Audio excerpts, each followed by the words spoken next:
Okay. What we saying, lads? What we saying? It's been a while. It's been a couple weeks. Let's have a little look-see. Yeah, we're going to be doing some coaching today, okay? We're going to be doing some coaching, and we're going to be pleased about it. Yeah? Yeah? Look at me.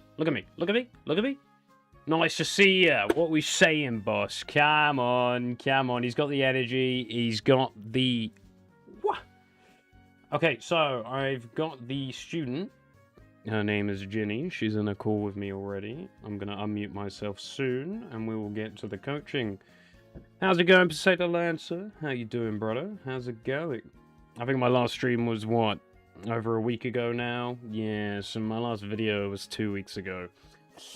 I'm sorry, I just didn't have the energy. I was completely wiped out last weekend. I've actually worked today. I did a half day today, so I've done 6 days this week. But I promised I would do this coaching session today, and I thought it's been a while, so I thought I'd show up. Now, I'm going to unmute myself, and we're going to get to it. Hello. How we doing?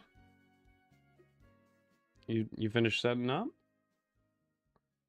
Yeah. Good. I need you to add me on Steam. Okay. Oh, I didn't do the fantasy. Fuck. I'm gonna have to do that later. Steam. Wait. Anything else? Steam. Anything else going on? The Dark Carnival? No.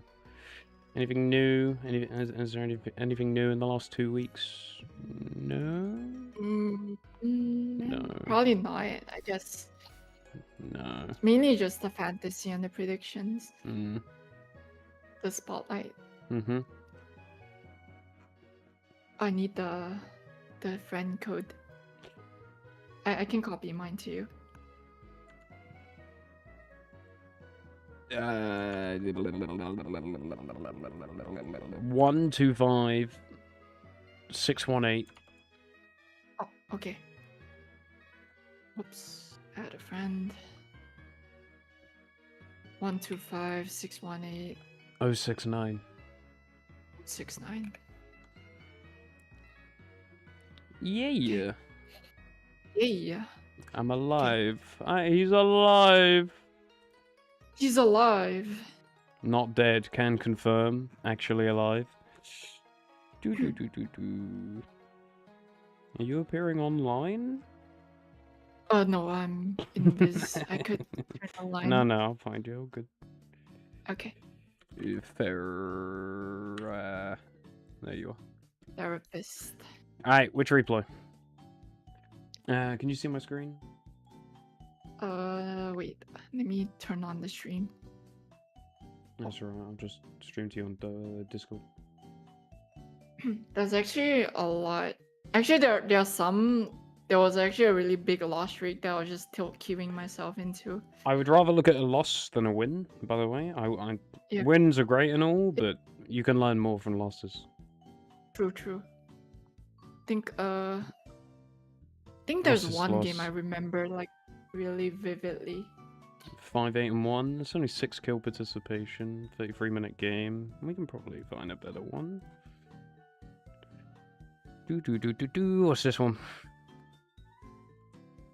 Let's have a little look, see? Yes, you lost, but you went 16, 11, 16. This is a good one. Okay. Because this will come down to more decision-making, like what fights you took, positioning, how you died, how the game lost. Let's have a look at the graph. Yeah, you had a lead, it got thrown. Ooh, double death here. Last-ditch effort to defend, I'm guessing.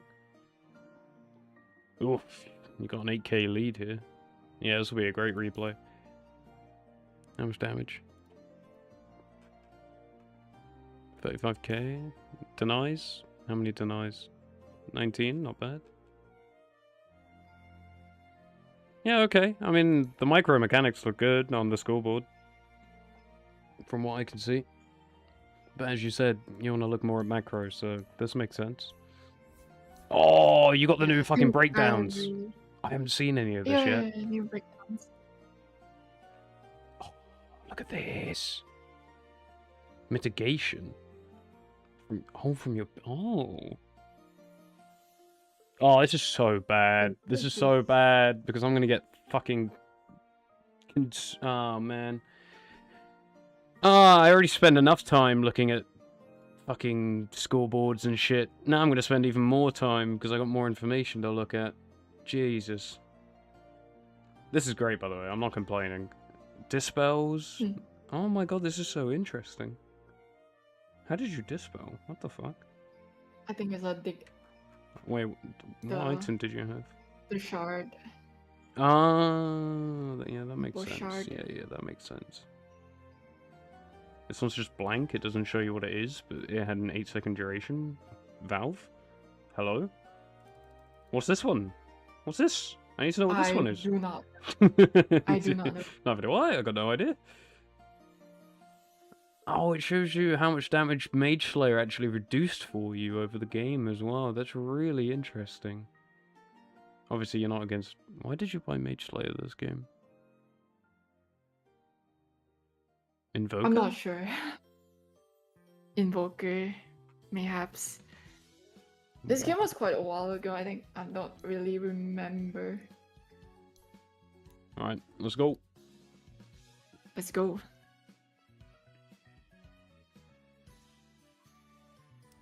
Invoker's not the worst matchup for me, but you only really got to watch out for his EMPs.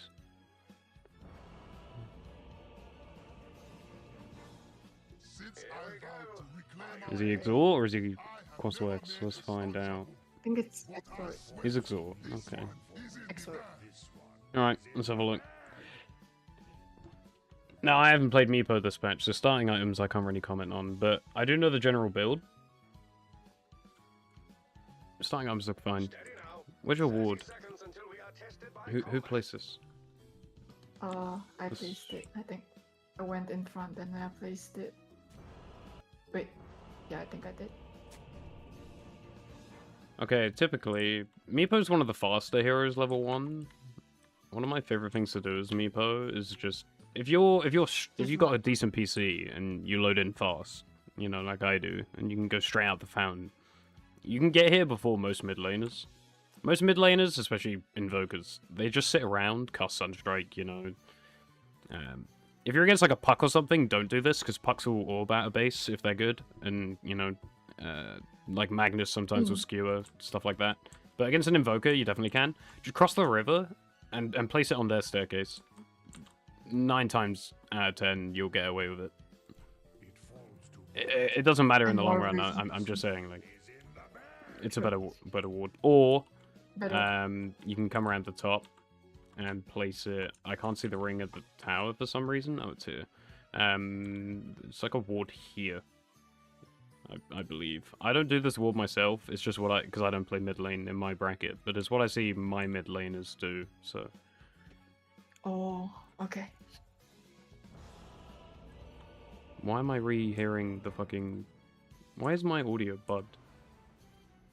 It's because I rewound. It's fine. 30 seconds to battle. Am I watching a stream? No. Play. I mean, this is ancient bracket. I'm not going to comment on what happens pre-rune, because typically this is just what's going to... Like, in my bracket, one of these teams, or both of them, would have smoked. And they would have run as 4 or 5 heroes, like, up the triangle or something, right? Sometimes it does happen, but not always. It depends on your like, supports. Sometimes, like, the supports just, they just smoke out of the fountain. Can I get play of you? I should have done that from the beginning. How do you move your camera? Map drag. Okay. Drag. Yeah, mouse drag. I missed the block a little. I think it's fine. Do you fake poof in lane? Yeah.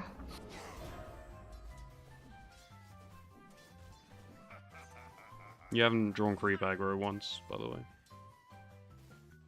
You did it then, but... You tried to at the very beginning. You want your range creep dead.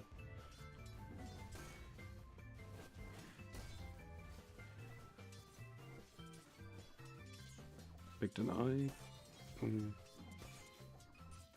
This is little things, it doesn't matter. I'm just commenting on the gameplay.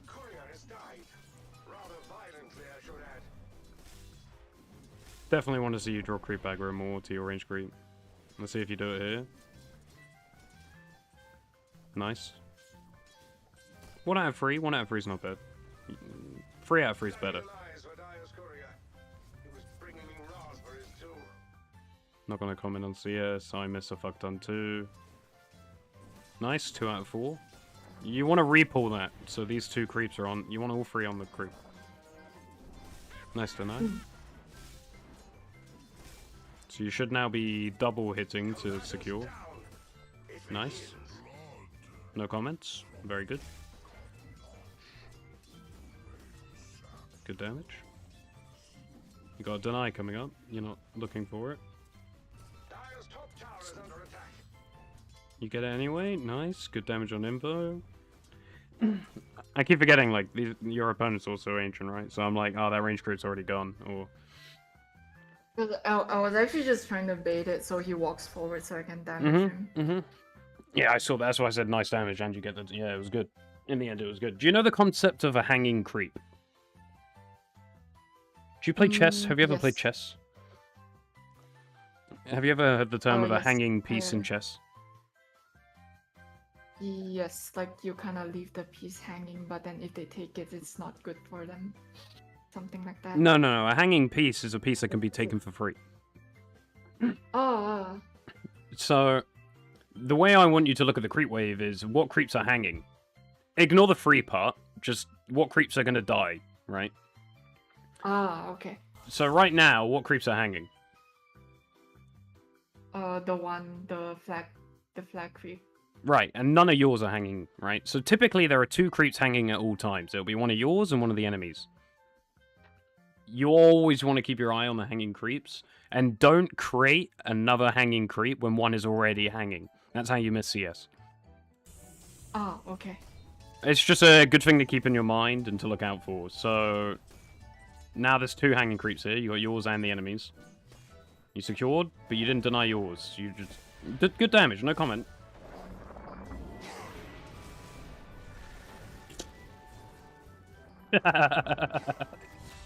No comment. Good damage. I don't know what this info is doing. His positioning's awful. An advanced play here, right? I'm not expecting you to do this, but an advanced play here while the enemy mid lane is dead. You know you can draw creep aggro cross map by attack clicking the portrait of a hero that's showing. Go into tower range and drag the enemy creeps away from your creeps into the tower, so your creeps walk under it, then de-aggro back to your creeps. Because this will force it to push back into you, because the info's not here to do anything about it, right? True. Typically, if the enemy creeps were a bit further back, and you didn't have creeps dying, and you knew a wave was coming, you would tank the tower a little bit. But since you can't do that here, you'll drag... This is advanced. This is advanced stuff. You'll drag their creeps backwards, so your creeps go under it. I'm not expecting you to do it. Oh, okay. But this is something you can... What is he doing with his courier? I'm not sure. Micro, perhaps. Risky leaving the main one there. Most players, the higher you get, when they TP in, will shit out every single spell they can, right? The fact he didn't just shit out everything he has on this Meepo here, like, you're very lucky. As soon as you saw him TPing in, it's fine to leave the clone, because it's a lot healthier, but this one should have backed. Because it was only, it was a creep hanging that he couldn't contest, because you knew he was going to cast his shit on you anyway. So you only need the one to secure the CS. You got lucky here, but a lot of mid laners would have cast everything on that Meepo, and you would have risked dying. Could have died. Could have definitely died there. I could see myself dying, actually. Like, now I see it.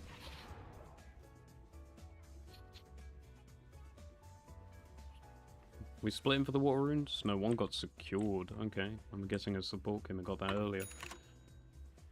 Not what I expected when I said Meepo. When I said mid Meepo, but sure, whatever, I'll take it. Yeah, you've been trying to get me to play Meepo for a while. I might play one after this. Nice to know. So, typically at this point, You want to just like poof the wave, go jungle, or if you want to be a bit more like relaxed and you're not as much in a rush, you can leave one here to lane as normal, like you're doing, while the other one stacks. I prefer option A. So, like, next wave, for example, I'm expecting poof level 3. Eventually. Yeah. Sorry, don't... You got a kill with Earthbind, so this lane is fine, but in a lot of lanes, you're not gonna... You'll be able to recognize this, right? So this doesn't apply for this game, because it's Invoker. This guy's free food. But in lanes where you know for a fact, like, let's say, I don't know, Huskar, Shadow Fiend... Yeah, you know me better than I do in terms of matchups. You've played more games than I have. But in a lot of lanes, you're just not going to bother with Earthbind. Go for level 3 poof. Poof down the wave. Leave. Double stack. Pull them into each other. Poof them. You can double stack up here. You can stack this a fuck ton by smokes. So you can get to this to like a 6 stack or something. Get a smoke. Like if you want to lane as normal and you don't want to bother with all this, you can just send one clone up here while you lane as normal. Stack the ancient, stack the medium, poof back to you, lane as normal, minute timer, stack both of these. And then once you get to 3 meepos or level 4 poof, I advise level 4 poof, you can smoke yourself and then just stand here, toggle wind treads, and you can just poof over and over until the camp's dead. It won't aggro because you're smoked. So you don't waste your HP. Yeah, very good, very good. But since you've already won this lane effectively, I want to see you get more in the next like minute. I want to see you jungle somewhat, like shove lane, because this lane's already over. Like you should be double poofing this right now. This should already be double poofed, and you just say, "All right, see you later. I'm gonna go get more," because all he's gonna get.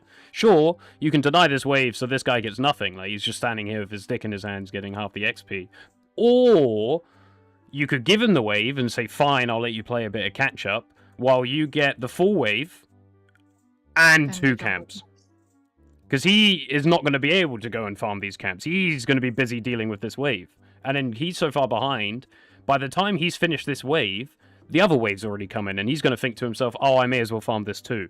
Which gives you the time to come back, double poof it in his face again, and then fuck off again. Maybe up here, or... this is typically better, when you to come back, you double poof it in his face if he's farming too slow. If he's trying to freeze the wave, you say, fuck it, I don't care. You walk up, double poof it, shove the wave under tower, because you're next to it, he'll, respect you, walk backwards. You just walk up, around, and just start taking these camps, and then cut the wave. Oh, yeah. Like, this lane's already over. It's how you play it, though. Like, you're gonna get a free kill here. This is good. He walked up for some reason. You can play the advantage. No complaints. I would have done the same. I don't know why he's walking up there, right? But now, you don't need to hit this tower. Go farm this camp. Oh, okay. You could have stacked the camp. You could have stacked it. It's a minute marker. You could have stacked it with one clone. Stacked it and then while having one clone's waiting here. This clone drag the wave. Drags the wave to the camp. Yes, come on. Now you gotta... So this is macro we're talking about, right? This is all macro. We're not talking about micro here. We're not talking about like CSing or spell casting or positioning of the 2 individual meepos, right? We're talking about what can you do when you have an advantage to push that further. So dragging it under his towers while he's dead so the creeps die. Shoving it in his face and farming the camps behind him that he wants to farm so you can then drag the waves. He can't contest you because he's behind. He wants this wave coming in. There's a lot of things you can do. You could even go roaming right now. You could just send one... You could see which lane is winning. It looks like your top's in a good position. Like, your train's all the way up here. They've dominated this area. Veno's chilling. Wave is coming in. You could send a clone top. The worst thing you could do right now is lane normally. Okay.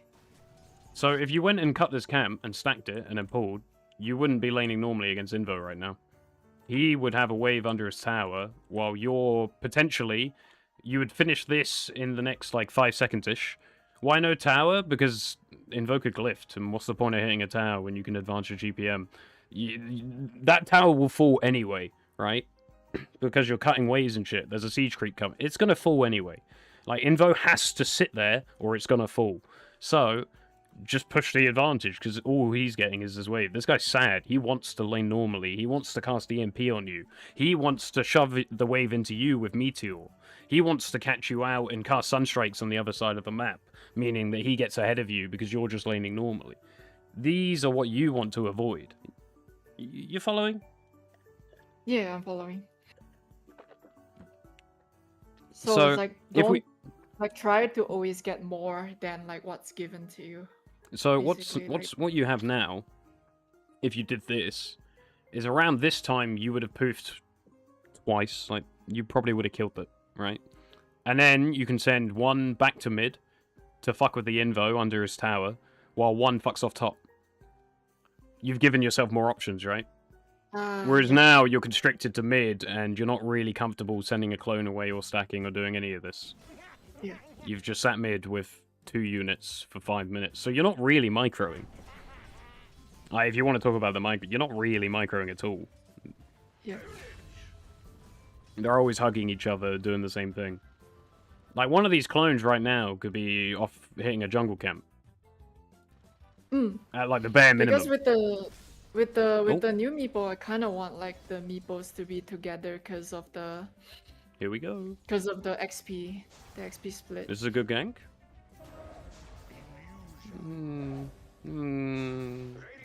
It's a bad chase, but because I missed my net. Just spell casting. Yeah. But the macro, we're focusing on the macro. It was a good decision to gank. Shove it under wave. You could use a clone to hit here.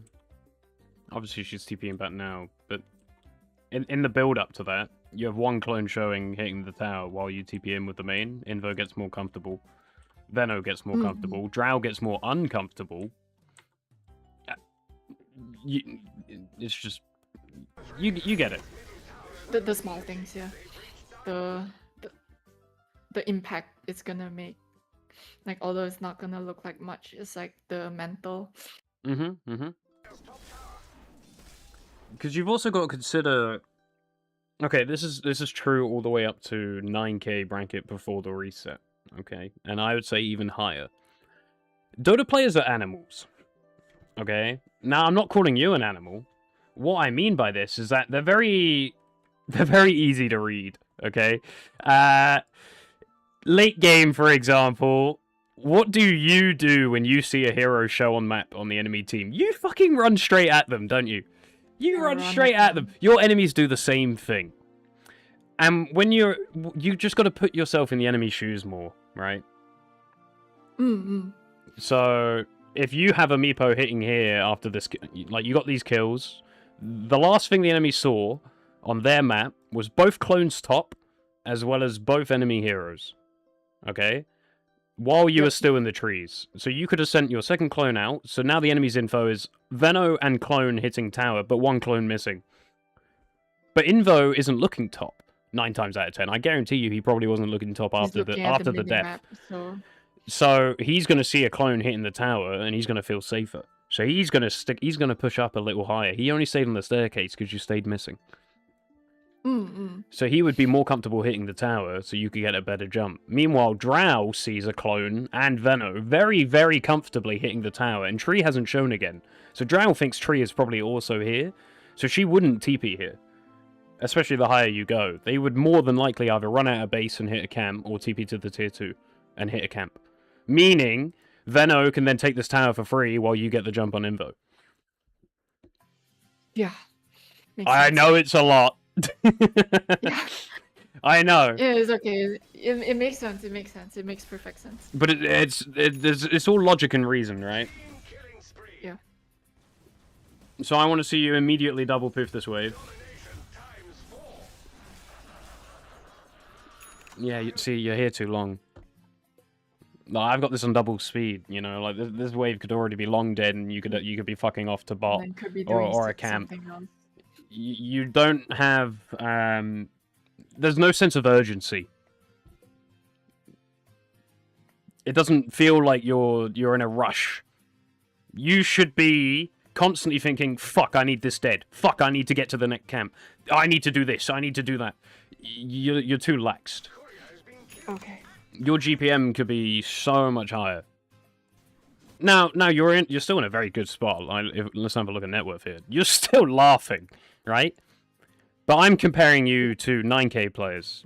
I'm not comparing you to your enemies, right?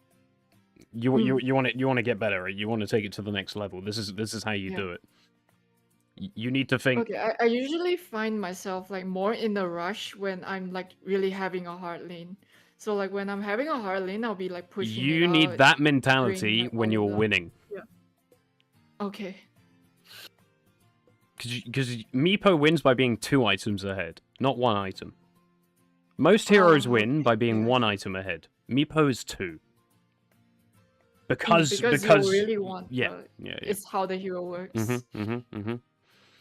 Like, I know I'm being OTT. Like, most games you would be 0-0-0 right now if you hadn't ganked. Like, if you took the jungle route.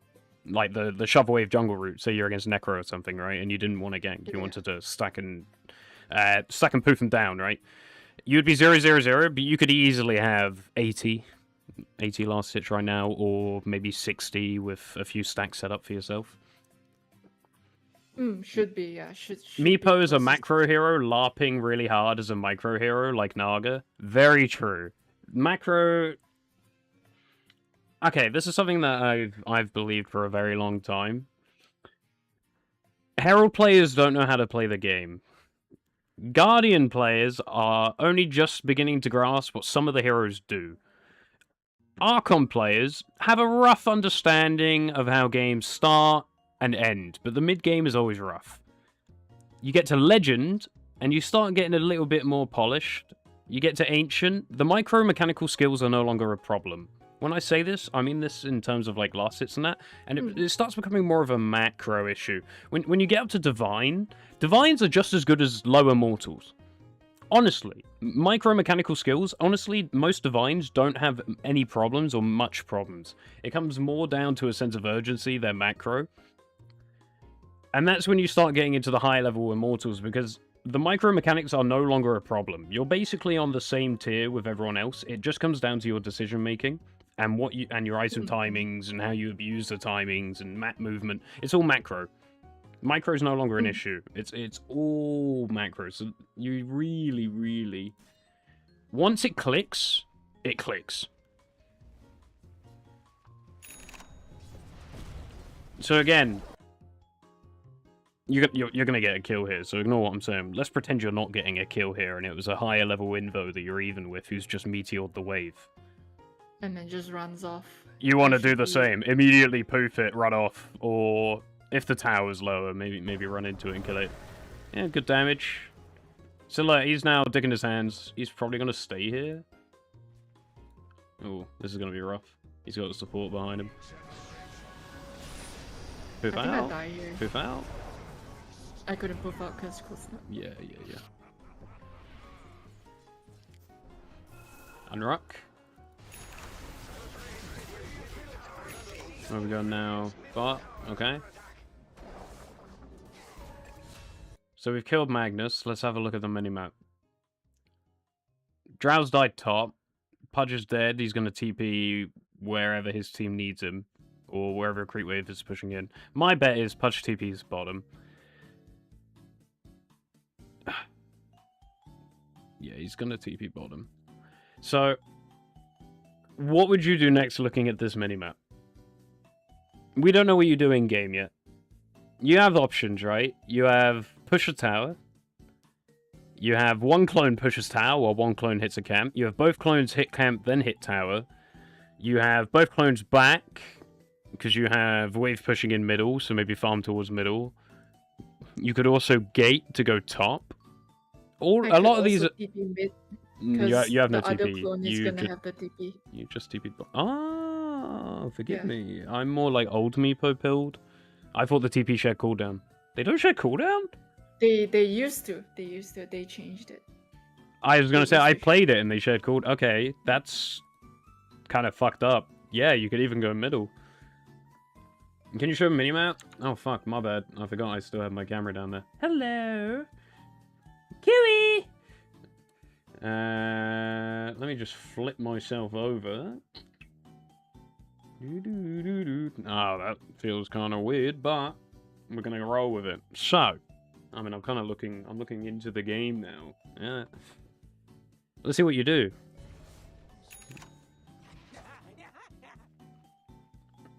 The camp tower option? Are we doing camp tower? It doesn't look like it based on the way your minimap's going. One clone in the easy camp? No. Farm towards mid lane. I don't know, for the new meeple, I'm not sure like to split them up or like to keep them together because of the XP split. Because like I'm like very confused right now, like what's the best way to get XP? I wouldn't worry, but split's probably always better. Because you just suck up more around the map, right? Like, a clone on top wave and a clone mid wave will get more XP than both clones mid wave. Even if there's enemy heroes top. Wait, is it? Because it's a 50-50 split now. Because it used to be the case where like a clone mid and a clone top, you're gonna get 1-3-3, but now it's like a 50-50 for both clones. And then if you get 3 clones, it's gonna be like 33. So if like you're sharing XP with like heroes top, you're actually getting less than 1 wave. You would get less than 1 wave if you were any other hero anyway. But you have 10 creeps dying and contributing XP towards you as opposed to 5. It's just a numbers game. Does Meepo still work with XP in the way of like...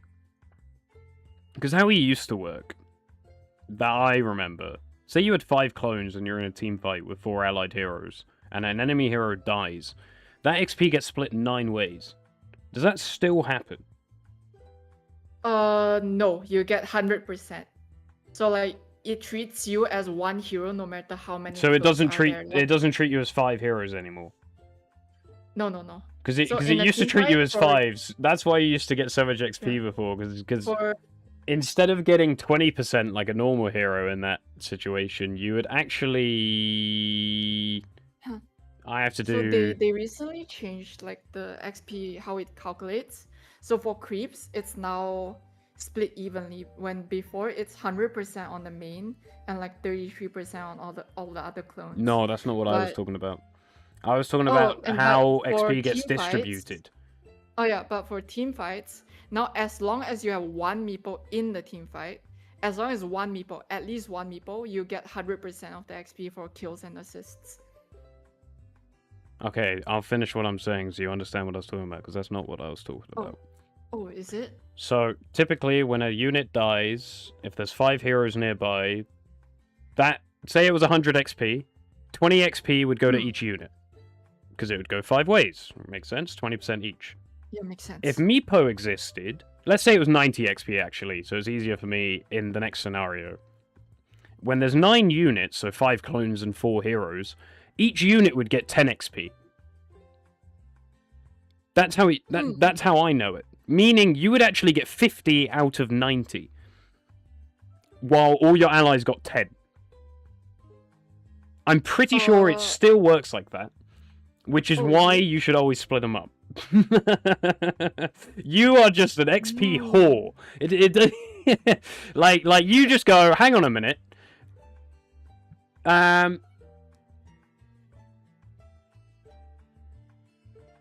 So even each clone was legally its own hero, basically. Well, yeah.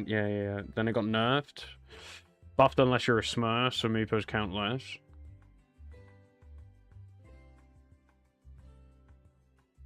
This was my question. That's what I'm saying. So all clones basically get treated as 1 Meepo now. So you only in my example you would get 20 even though there's 5 of you, as opposed to the 50 that you would get before. And then if both clones aren't there, you're saying of that 20, instead you would only get 10 if there's 2 of you. So where would the other 10 go? Into the void? No. So if there's only one clone there, that one clone counts as all of your meepos. If it's Then kill why or would you on give me the heroes. question of if we're splitting it or not? If we're splitting it, that's for creeps. So where for does the rest kills of and the XP assists go? on heroes, So if there's they 2 go heroes and a in Meepo order, yeah. clone, but Meepo has 3 clones, and 2 of them aren't there, and a creep dies, and say the creep was worth 30 XP, you're saying Meepo doesn't get 10. No, So where does the other 6.66 go? to the void. Really? That can't be right. Yeah, so like the XP, I find it like really hard to get levels like with the new changes. Like it used to There's be the no case way where that's it's like right. really easy. There's Yeah. no way that's right. Like you can hover over the alt. I think hover over the alt, it says there.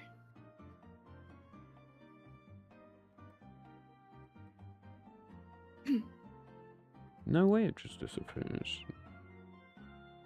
Clones no longer gain 30% experience independently.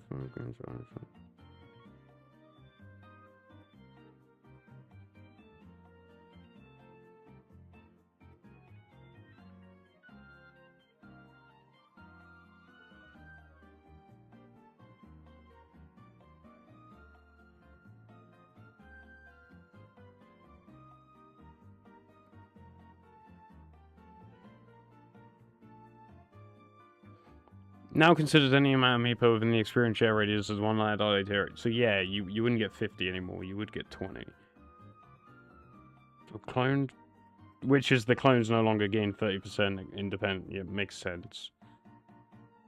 Oh no, that was because if you had all your clones there and you killed a creep, you would get 100, and all your clones would get 30 on top. Yeah, that makes sense. Like that had to go. That makes so much sense. But that doesn't say anything.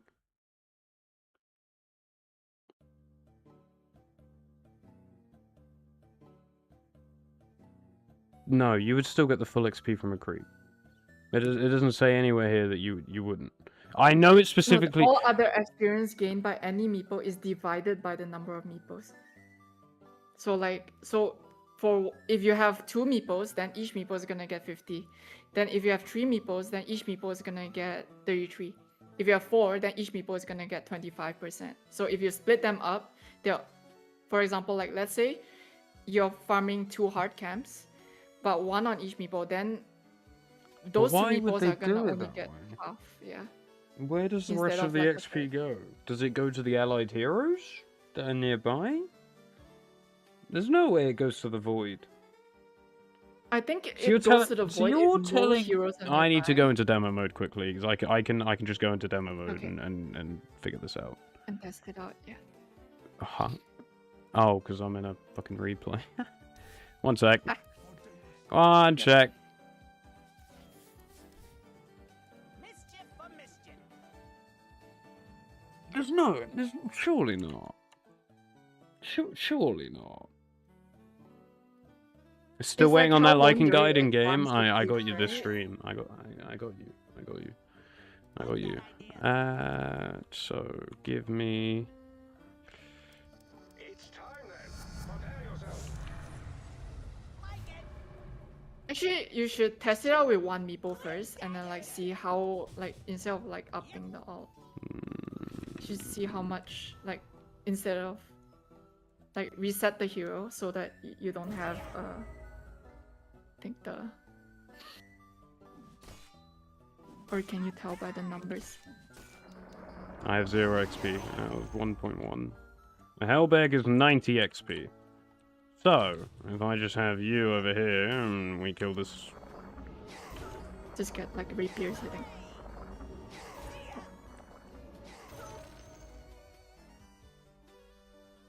I got fucking 30? Where does the other 60 go?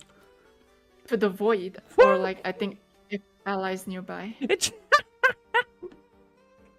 So the XP gain is like Yeah, zero. I get it now. Yeah, it just goes to the void. That was my question, basically. But if you...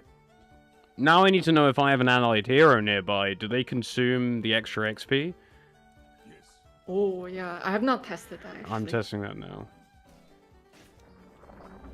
Lycan's on 0, I just summoned him. What am I on, sorry? 120. So I should be on 150 now. Huh? 135, so it gets split even more. Whoa, wait. So a Hellbear is worth 90, and if a clone and an allied hero are nearby, for some reason it's Briefing. worth 60? Where does even 30 Briefing. go? What? Why do you now Maybe it's suddenly... a bug, yeah, bug report. It's not the file bug report. Huh?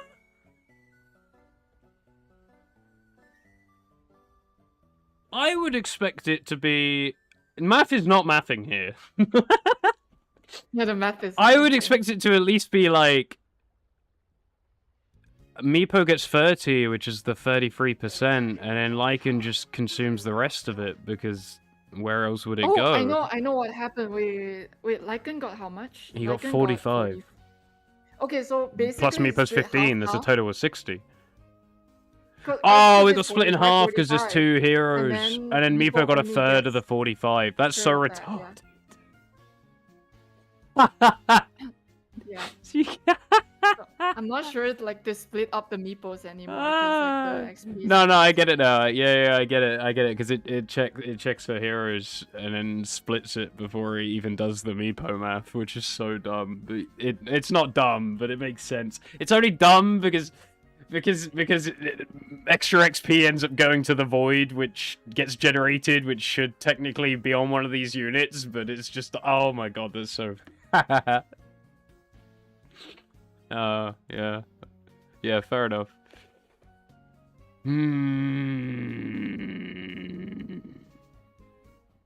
Because you used to be able to get XP. a Now, lot in plus. answer to your question of if it's better to split them up or not,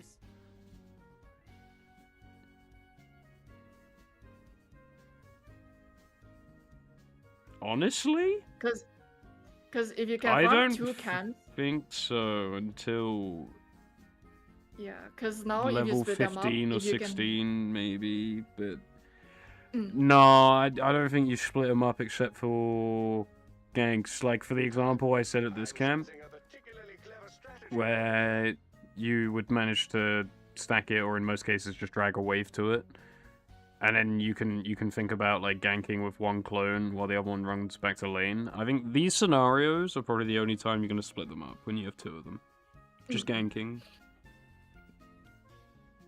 But level 3,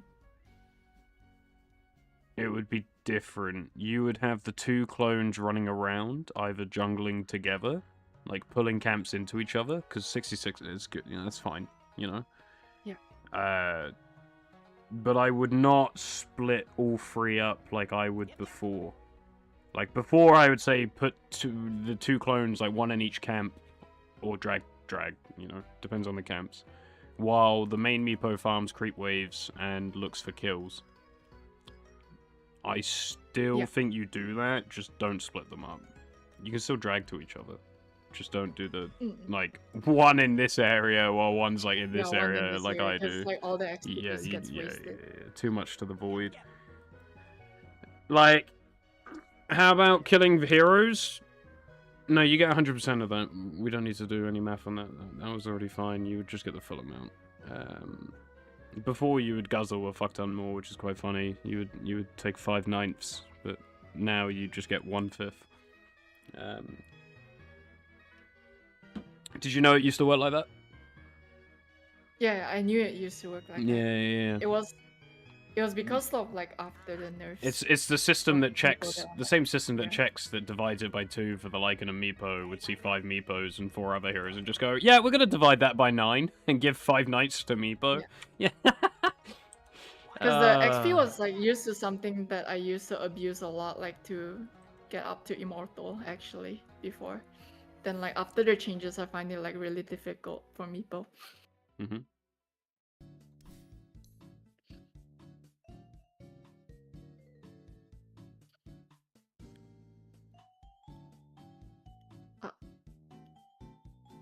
Was it this one? Mhm. Yeah, should be. It's the only one I downloaded today. It do be dated.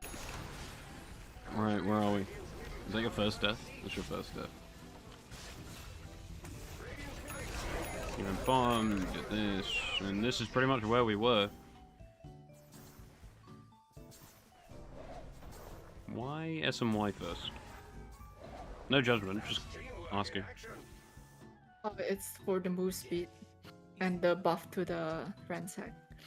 Consecrate reps? No, the ransack.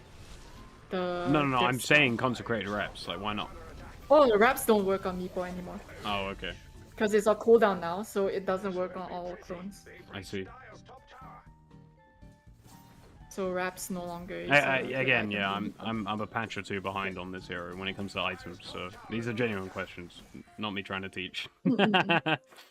Sorry. I Because the would rest say Mage Slayer was a bad decision in this game yet, but we haven't even seen it Yeah, yet. probably. But the reps was a really broken item. Mm-hmm. It was very abusable on Meepo. Then they changed it. Never just farm this camp when you're level 9. Pull the camps together. Together and then prove them.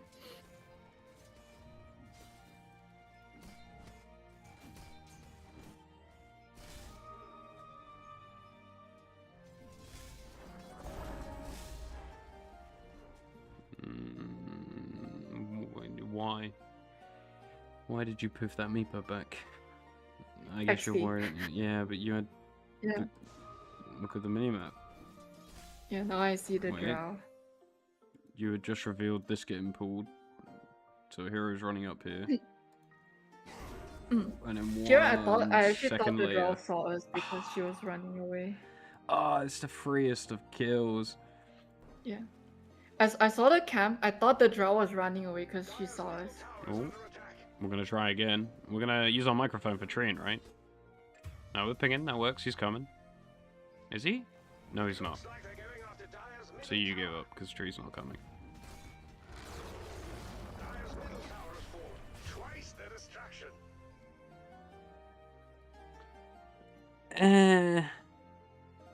And just spent kind of like a minute doing nothing. I know you got a tier 1, but it's just... Alright, we're gonna try for a third time now on Drow. Although technically for you it's the second time. It's the third opportunity. Free kill, nice. But what are you doing after this kill? Alright, she's dead. Let's look at the minimap. So Wave is going to be pushing into the enemy's middle. Obviously you got Wave coming in top.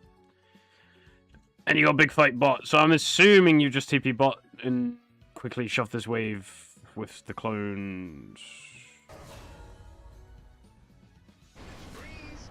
Never mind, it was just a solo invo. I thought it was a bigger team fight than that. Yeah. So we shoved top with Poof. Okay. We're gonna split off our clones while the main Meepo runs and looks for another pick. Because you know Drow's gonna be TPing in soon. So setting up here nearby would be Gucci. No? Okay. We're gonna... Also, you can pull the easy into the hard here. It's another... And then prove them together. It's another case of you not doing it. And then here This is another need to camp. pull You them can do it. also. You can do it everywhere. You can do it these two. You can do it these two. You can do it these two. These two. These two. You can't with All the these two. pairs. You Yeah, can't. those but, are too but fun. you can with these two. These two. These two. These two. I know I'm saying these two a lot. It's basically just the middle Yeah. camps. Every other camp on the map you can. You can. Just do it more. It's efficiency. Clarity's nice. I like it. I like Meepos up by Clarity's. I always suggest you should. Another And case then of. here also I can pull them together and then prove them. I'm not gonna say it anymore because I know you know it now. But Yeah. you're gonna see how many times you don't do it from here on. Okay. Yeah. And it's gonna bother you. I mean, it's already barred. That's good. It means you want to improve. Yeah. If it didn't bother you, I'd be worried.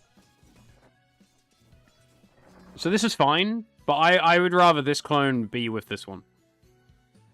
Mm. I'd rather the main just run around by himself, chilling, you know, looking for picks, shoving the other wave. It's fine, there's nothing wrong with it. Obviously, this XP is worth more, so having the clone here is good. But maybe use that poof to get out at the same time while getting the XP, you know? It's a little thing, like little efficiencies. But, you know, I can see why you did this. You get way more XP from the creep waves, so obviously 66% of that's more valuable than 66% of this camp. Of the jungle crab. But at this point, the main should be alone. Perfect. Perfect. Perfect. Obviously, you did it for XP. I'm in your mind now. I understand what you like your map movements and that now. I get it. Like you saw creep wave and fuck this Meepos by himself, so I'm gonna put the clone in. Pick opportunity failed. Just poof more. You need to poof more. Sense of urgency. Like just kill things so you can do other things. Yeah, free kill. Very nice. Killing spree. Okay.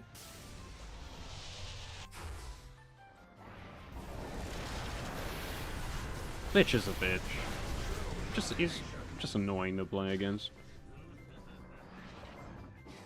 I don't like this.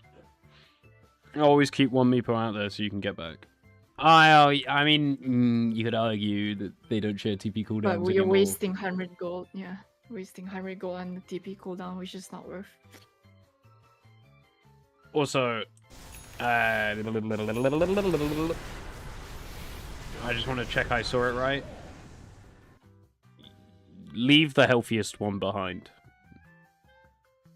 So TP on one of these two. Yeah.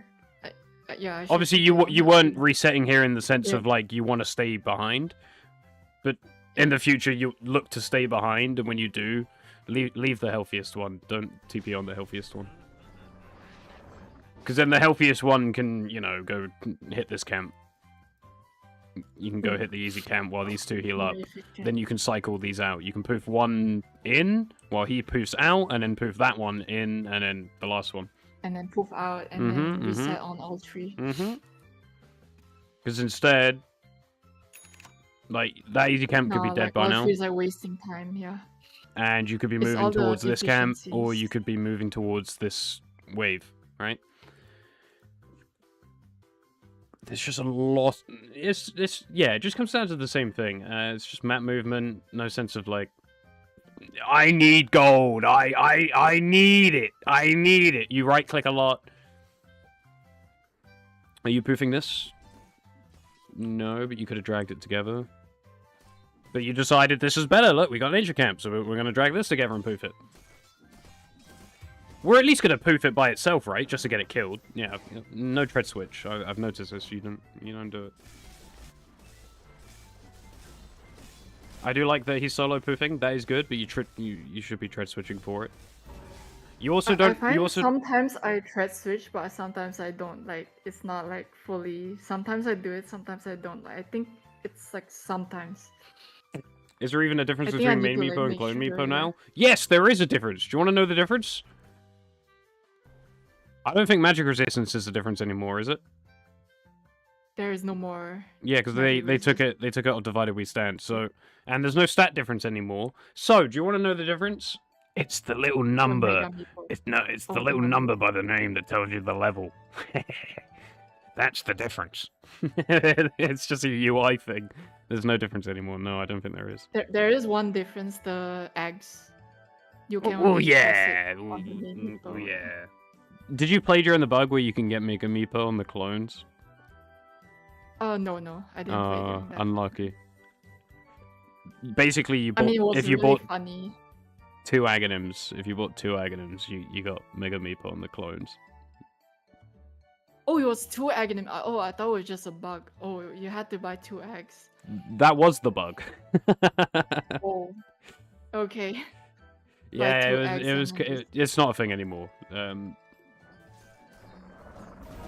But yeah, imagine that you Mega Meepo with your main, and all the ones that are safe up in the tower, unable to be hit, are all full HP still.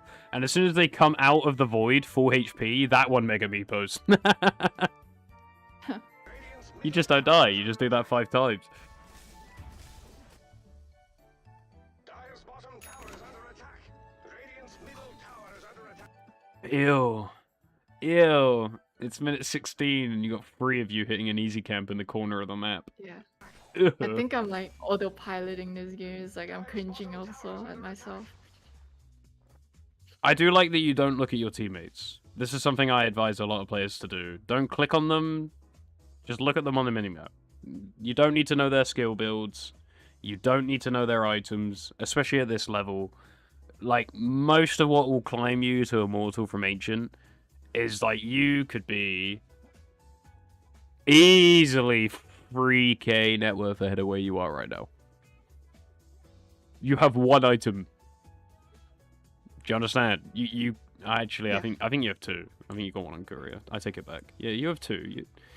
Mage Slayer is kind of a half item. It's not a full item. And Sanjin Yasha isn't a 5 or 6k item either. But you could easily have 3k more net worth, including the kills you've already gotten. It's just what you do after kills. I'm seeing like a lot of the inefficiencies now. Do you watch Shuren VODs a lot? I do sometimes, but then I think I'm focusing on the wrong things. Like I think I just need someone to point the right things out. Most Like of what sometimes I'm... it's like Yeah, no, carry on. because I think I lost this game because of like the decision making after, but like now I'm seeing like all of these inefficiencies also like while I'm playing, like before the big mistakes. Mm-hmm. Yeah. Mistake to end a game, but inefficiencies will create the risk. True.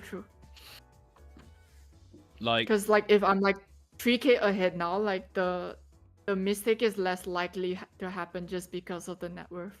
imagine, right? I want you to imagine with me. Let's just imagine for a second that this Mage Slayer was a Blink Dagger. How much better would that be, huh? Against a Drow Yeah. and an Invoker, you know, and Get on top of why them. no Blink? I just want to check your 'Cause- other games quick. Do Yeah. you normally? I don't usually skip always Blink? build mains. No. I usually You don't. don't skip buy it. Blink? Yeah. No, I do buy Blink No Blink in this game. sometimes. Yeah. I'm waiting. One sec. I'll see for myself. You got them. When did you buy it though? Very late, like 40 minutes in. Wait, where is it? I can't see. I see the Agi Blink, but where's the base Blink? Huh? Wait, where is it? Some player one says you, the reader, should make Blink Should because buy it Blink is together. good and Like, do I more just buy it, importantly, like, fun. Ah, you got a minute Oh, no, 41. it's Minute very- 41. Because my logic was like, if I don't have like those items, I'm just gonna blink in to die. But then I guess like it's good to post a gap.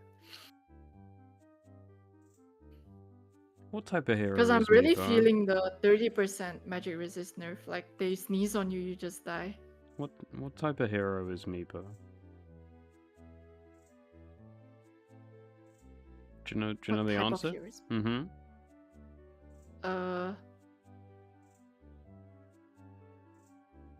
What type of hero is Meepo? He's a melee hero. Yes, he is a melee hero.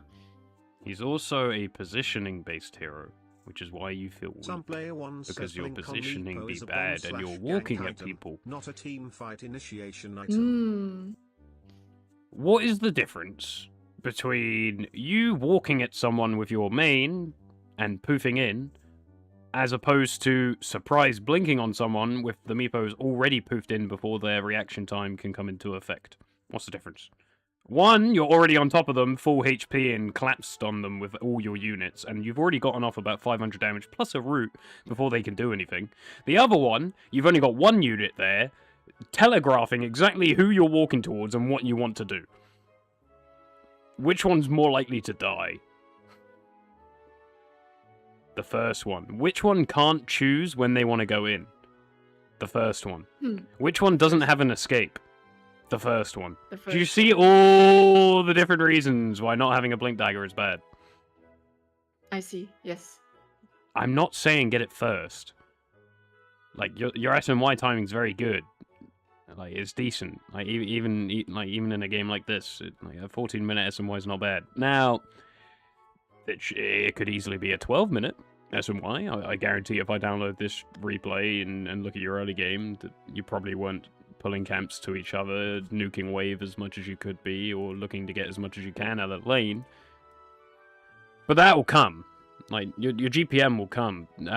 This is a big issue if you want to improve on me, but you need to get it much earlier. Especially against urgency, yeah. heroes like this. Drow loves heroes walking at her. What does she hate? Heroes that suddenly appear right next to her. Meepo counters Yeah. Drow because you appear next to her and surround her, so she can only gust so many of you. If you're just walking at her with the clone, she eats you. This Yeah. is why Lone Druid hates Drow, because he doesn't buy Blink, unless you're doing my Chad Bear Rider build, or you buy a Harpoon. Invoker's the same Okay. story. He hates heroes just... Meepo's he's a Blink initiator. He is not a walk at you hero. He's not Undying. You know, he doesn't have a gap close like Treant does with Invis. He doesn't have a blink like Anti-Mage. He doesn't have a time walk like Faceless Void. He doesn't have an initiation tool while being a melee hero like Primal Beast with his Q. Does Centaur have an initiation tool? No. What's one of the first items he buys? Blink Dagger. Blink. Yeah. Because being able to choose when to go in is one of the biggest things that Blink Dagger gives you. It gives you freedom of choice. Whereas when you're walking at them, you don't have that freedom. Because you need to close the gap, which is the walking. Whereas Blink Dagger, you can just sit in the trees and wait for your moment. You can wait for the enemy to commit a couple spells and then suddenly appear and destroy their backline because they've already committed everything on Undying. In this game, because he's, I'm assuming, the tank. Is he your offlaner? Who's the... No, it's, No, yeah, it's I Benno's your think he's- offlaner, so yes, No, I he think gave... it's Treant. Wait, I No, kind of forgot. Venno lane Wait, top. what? It's a Venno. Venno offlane. Mm-hmm. Undying's building Greaves, and Venno is also building Greaves. Oh lord, I wish I didn't click. There is only one item in this game that you cannot build two of, and it is not Radiance. It is Mechanism. And what does Mech upgrade to? Greaves. Greaves. So that also is the only item that... It counts as one item because it's an upgrade path, but it's the You only one you can't- can't do Doesn't twice. stack. This has nothing to do with I you. think- I'm just laughing at this. This is great. I think Pipe also doesn't stack, and the Crimson also. You can't really buy two So- of those. Keep in mind, the Mage Slayer is roughly about the same price as a Blink Dagger, I'm pretty sure. Yeah. It's more No, it's- expensive. It's 800 gold more. 750, but who's counting? So you could have had this Blink Dagger actually, like, maybe at minute 15. So I low-key want to rewind 2 minutes now and just see if there was any times where a Blink Where would the have Blink helped you. Dagger were. But you've also got to consider it shares cooldown on all the Meepos the same. It was only TP they updated, right? Or is it half Oh yeah, cooldown? now the is it half cooldown is no full cooldown. Full cooldown. Okay, so Full you cooldown. can also consider. Remember when I said the strategy of the main Meepo runs around? Before you didn't share items, so the main Meepo would have the Blink Dagger, and you can choose when you fight because you have the luxury to choose with the Blink. Whereas now, you can use it with your clones to get around the map to jungle if you have nothing to do with the main. You can still use the main by himself, which you're doing, which is great. Don't look at the items, looks at items, is in pain, iconic. This is what I'm saying. Don't look at their items. You'll just give yourself mental anguish or stress that you don't need. Even in didn't my realize bracket. they built Greaves actually until you I wish I pointed it didn't. out I wish I after didn't this game. click. I wish I didn't click. But even in my bracket, which is no longer 9k, it's now 6.6. I don't click. Genuinely, like I just, yeah. Even when I was top 5k, I didn't click because I would often find myself getting bogged down on, why didn't you skill this? Why aren't you maxing this? Do you not see this matchup? And I would be arguing with my teammates. Now my mind's no longer on the game. I'm more focused on whatever the fuck my teammate's doing as opposed to what I'm doing. Which is what a lot of your teammates will do, and you've definitely seen it a lot because you play this game. Try not to be one of those players, and the easiest way to not be one of those players is to never look. And if you do look, it better be for a good reason. Like, is your ult off cooldown? Oh wait, you don't need to look. You have diamonds at the top. Yeah. Is your blink off cooldown or something? Those are the only times, but that's only if you know they already have one. Like, you've seen them blink. Like, the only times I click on my teammates would be like average timings for a hero. So minute 12, I would expect a blink buyer to have a blink by minute 12, no matter the hero. So if I have a center off lane at minute 12, I'm the support, for example. If I want to go in, as I play support, I look at teammates to know if I can do things. Support's a different story. We're talking about a mid lane Meepo here, and I'm an off lane player. This is not a support coaching session. There's maybe a macro coaching session, but it's not a support coaching session. If you want support, it's a completely different story. You should be looking at your teammates, and you should be looking for a bunch of other stuff that I am not commenting on here. Do not do not take that to heart if you're a support player. But as I was saying, even for me, I don't click when I'm a support until I'm expecting something, like 12 Blink Dagger. I'll click on him, I'll see if he has it or not. If he has it, great. That's the last time I click on him until the next time I need to know if he's hit an item timing. But that's pretty much it. Very minimal. Try to keep it minimal, and then you won't have heartbreak like finding out about this Veno and Undying. This won't be pretty. They've reached Dire's top tower. But yeah, we're gonna look for. Are you pulling camps together? We haven't seen you do it once this game, so I'm not I gonna could have expect any died more. here actually. Now looking at it. Yeah, you got no enemy heroes showing on map. All 5 are missing. You got a wave shoved into their tier 2, and they're still not showing. 2 tier 2s. They've shoved into 2 tier 2s, and they're not showing. This would tell me they're bottom. Because they're not already killing you. Which means they're here. I'm just going to go free cam real quick, see if I'm right. Oh yeah. Guess who's right. Alright. Yep. But, during what I said about earlier, how Dota players are animals, and they go, enemy show on map. I run directly to first enemy that show on map. Veno's not showing. Treant is also not showing. So they gave up on this tier 2 push. And because they're smoked, they're being idiots and not TPing. They have TP scrolls. Like, this guy's got blink TP. You should be dead right the fuck now. You should already be dead. You've been here for longer than 3 seconds. But they're like animalistic in nature. You're the only one showing. So they're running straight at you. You should always expect your enemies to be like dogs. And dogs run at the first thing they see. Nice poof out. So these guys are they've just been left with their dick in their hands. They didn't get the tower bot.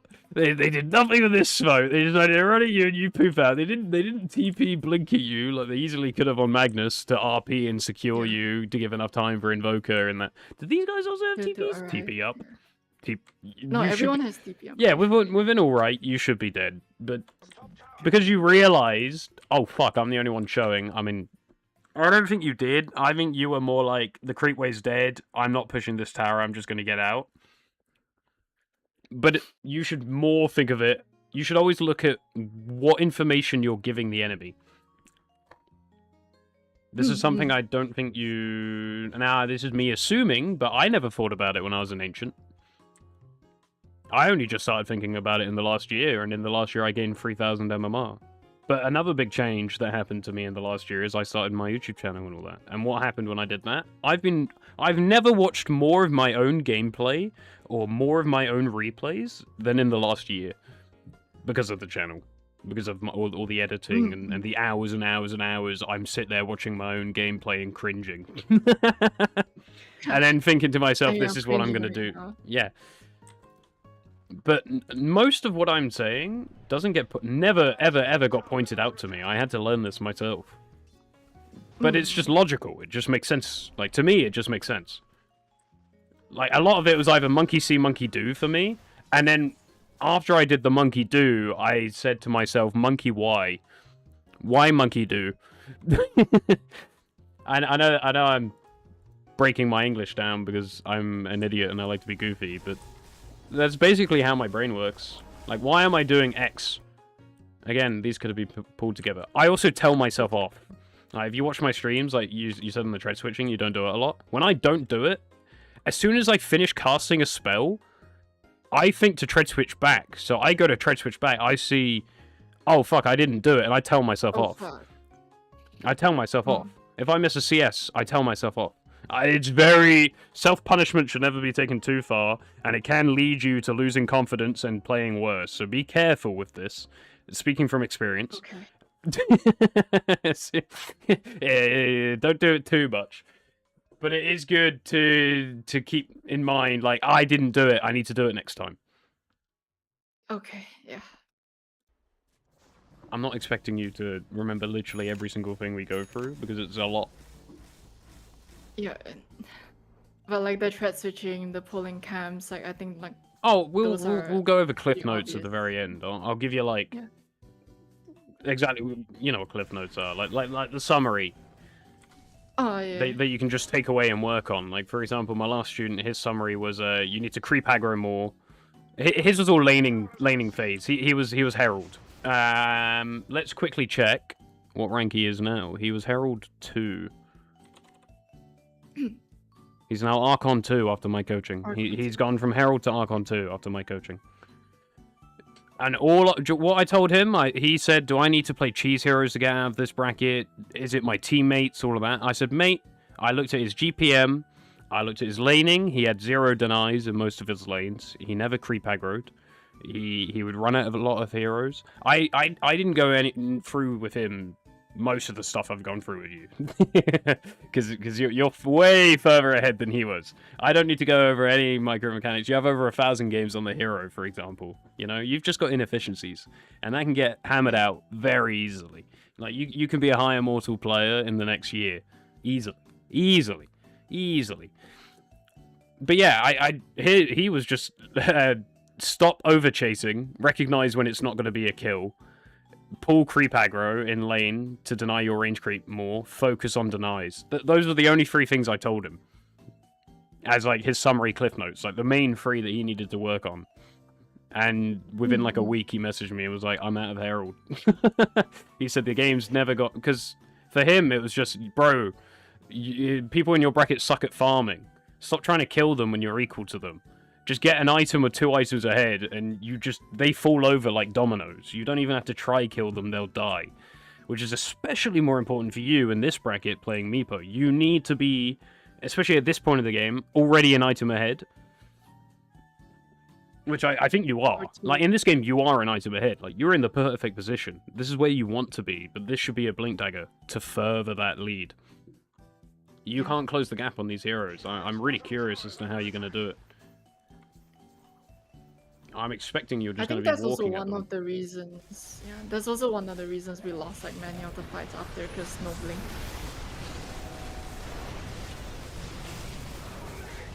Good fight. Oh, you TP'd the lowest one. Good reset. Good reset. Dire's top tower is under attack. This won't be pretty. They breached Dire's Radiant's middle tower.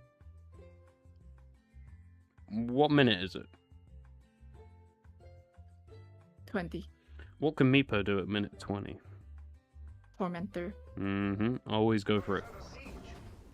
Like, you should be running at it now. This is something that I've had to work on with my Lycan. Okay? I'm not perfect. Okay? I only know this because it's something I'm working on right now. Tormentor's still a fairly new objective. And when you're playing a hero that can solo it, take it. Like, on the minute mark, just go. Or if you don't have a chance, like you were resetting and all that, just go. I was about to call you out. Listen, man, while I am confident in my own abilities, some player, yeah, I also know my own faults, which is why I'm improving as a player. There are a lot of players that don't improve because they never blame themselves. I know what I gotta work on, sir. I am humble enough to admit when I am bad. I miss CS in lanes. My early game is shit. I don't know how to recover when I'm behind in most games because I don't know. I kind of like shut down mentally, and I need to tour more at minute 20. I know. Yeah, I struggle on Lycan. Like, Lycan could solo at 2, minute 20. I even put it in my guide, you know, because it reinforces the knowledge to me. But yeah, you should be running at Torm right now. Like, the first chance you get, within reason. Obviously, you're not going to take it at 20 every game. There'll be, like, I don't know, you're pushing a tower with team, or you might be in a fight or resetting like this one. But this is when you have the opportunity to run at it, so you should be running at it. Yeah, I should have. Whereas instead of that, like this Meepo here, after killing the Siege Creep, could start running bot towards here, while these two pull these camps together and farm them both. Instead, you don't pull the camps together, and you farm this.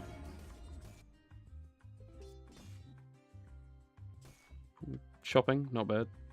So before you could have pulled these camps together, done the shopping, both run down here, while he's still walking all the way down here.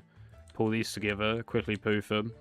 Once they're dead, this guy's ready. Poof and both in, take it. All the while tread switching. All the while, yeah. Like, I haven't seen you tread switch once.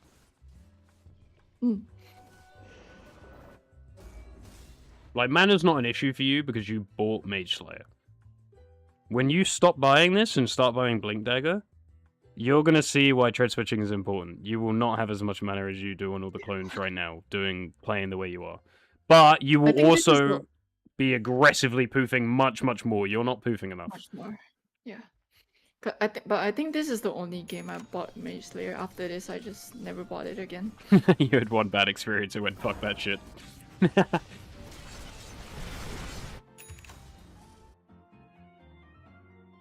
I'm not... Oh, man. I'm not... I hope you don't fight this. Imagine you had a Blink Dagger. Yeah, imagine if I had a Blink Dagger. No! You'd be on that Invoker. Or Lich. Like, you would just be on top of them. No, you gotta awkwardly walk at them and look! Nah. Like, he's still gonna die. But you get tornadoed for free, and then your poofin's bad because you're tornadoes, and now they've got to walk up more. Oh, he could already be dead.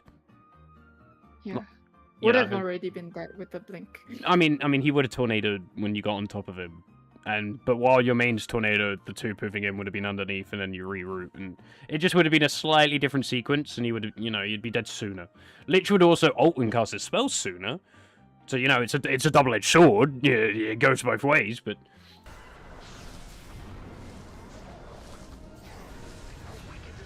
I don't think Lich had ult here. He already used it to get the kill earlier, I think. There's a Magnus here. Magnus getting... Why... Spectre ult. Okay. Why is he using the Spectre ult? When you're finishing a kill off, are you more worried about finishing that kill, or are you looking at your next target? Sometimes I look at my next target, sometimes I'm finishing the kill off, like depends. Because to me, in this like specific clip, your map positioning makes you... You're focusing on Invo by your mouse positioning, which is fine. I don't know where your eyes are looking. But I personally would have taken note of Magnus here and the fact that my team's already killing Lich. I would have just ignored Lich after the Invo and immediately run down here looking for this fucker. Run down here, yeah. Like, sent a clone up here to cut him off while one runs below, right? Yeah. Because he's already dead. Like, he's already being focused. You don't need to worry about it. So you could be chasing Mag. Mag's probably going to blink in or run away. He blinks. What the fuck did you do? Oh, okay. But yeah, you could have kept the pressure on Mag and he could have potentially died. Maybe, maybe not. He's got blink skewer, right?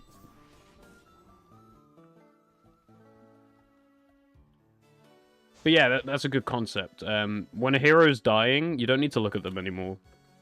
Look at what's next. And if the first hero you see that is closest to you, that you would run to next, in your opinion, is basically already dead, like say you know you've got 4 heroes nearby that are just going to pounce on him, because your teammates are also animals, okay? Let's get this in our head. They're like dogs. They're going to run at the first thing they see most of the time. So you could just immediately assume that your 4 teammates are going to run like rabid dogs towards that lich. Which they did, by the way.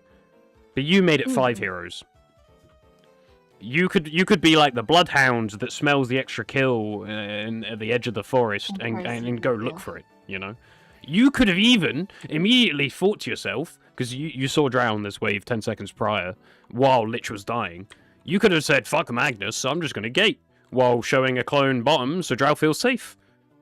Magnus still runs away, low HP. He's not going to be able to help Drow. You could have a Meepo up here, and you would have had a Blink Dagger, so you're not awkwardly running at her. You're surprising her from the trees, and that's a free Drow kill. Yep. You need a Blink.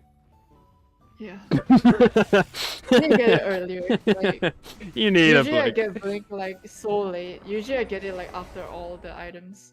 What does my guide say? This is an older guide. So ignore this. Again, I played carry. Yeah. I didn't play mid. So obviously the carry doesn't get involved until later. So I delayed my blink, but you're playing mid. Ignore this. You're like ignore what I've written. You know. Obviously Scardy's good, but who have you bought it for?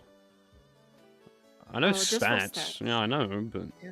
typically now that all your clones slow people, the slow's good, but I wouldn't rush it. It like only this. slows if you're on water.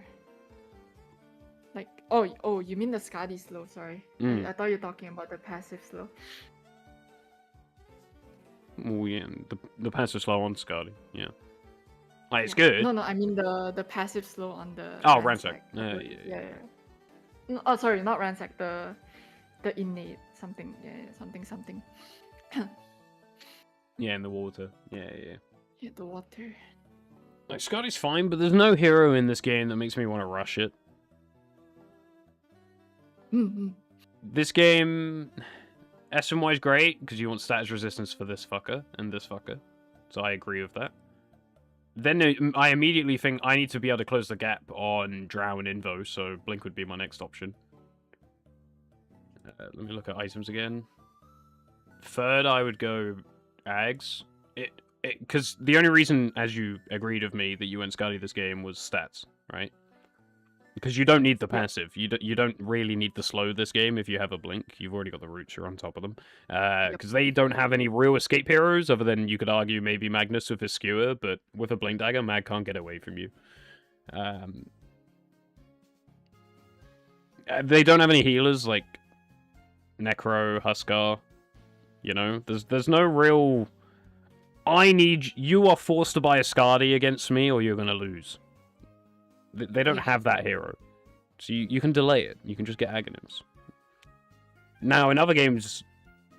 No, pretty much all games. Like, just get Ags. Just get Ags third. Like, there's no reason why your item build shouldn't just concretely, every single game, be S and Y, Blink Dagger. Obviously, you get Treads. Get your Treads first. That's fine. Yeah.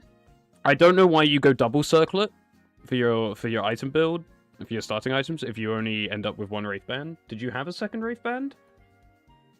I did not. Don't buy double circlet then. Because if you're not upgrading it, there's no point buying it. Just, Okay. you can... What was your starting items again? It wasn't even a full Double inventory. circlet. If I remember correctly, you Double didn't even have circlet. all 6 items. 10 seconds. Let's do this. Yeah, like you could just have 2 branches.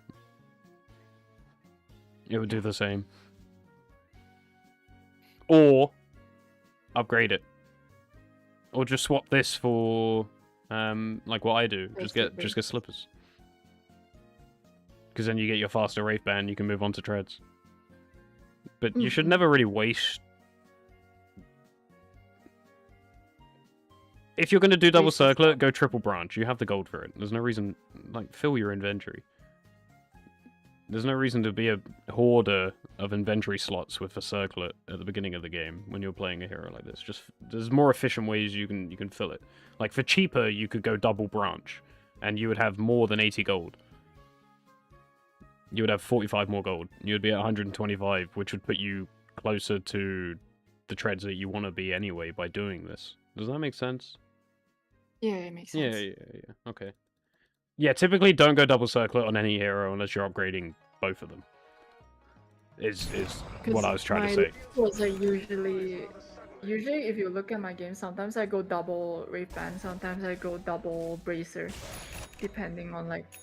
What I Yeah, think that's I need that's more. that's perfectly fine. But you normally know if it's gonna be a Bracer Wraith Band game or a double Bracer game, or you typically know if you're gonna need that before the game even starts.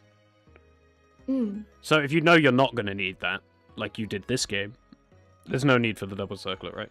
You can just get slippers, Yeah, get another branch, or just get 2 branches.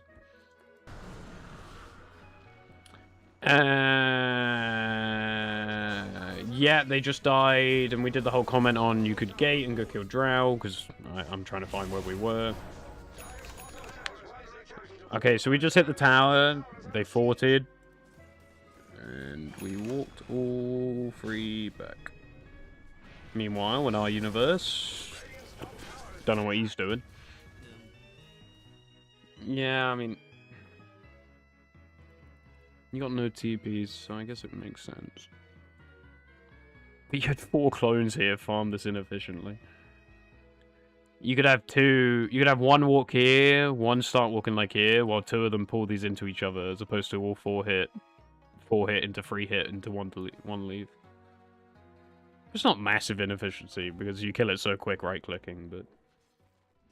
He could already be through the gate by now, and you could have poofed to this camp once these 2 finish cleaning it up. It's just more efficient, right? Seconds equal gold.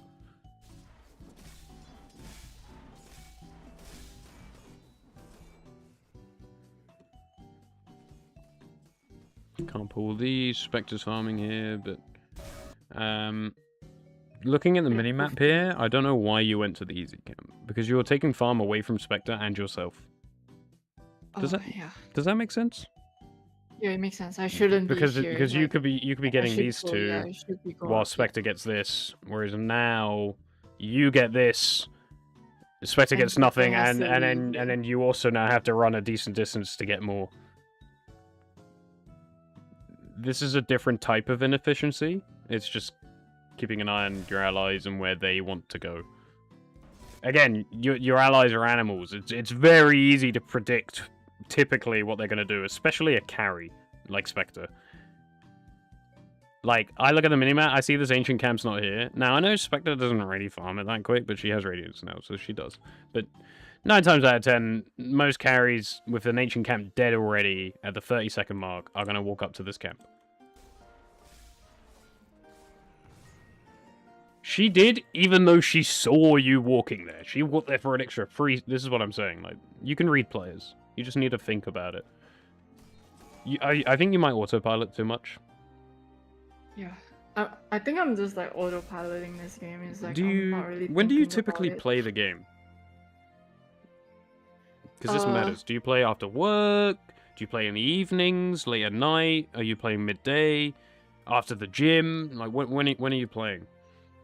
Usually play it after work. And what time would this normally be? About 6, 7, and then I just play until night, and then I go sleep. Until 9 or night? Until like late night, about like 12, 1 sometimes. How long do you work? 6 hours, 8 9 to hours? 4, 9 to 5 sometimes. So you do 4 8-hour shifts. Yes. You wake up early in the morning. You're sleep Yes. deprived because you're going to bed late at night. And then you decide it's a good idea to play some ranked Dota. Yes. Of course you're going to autopilot.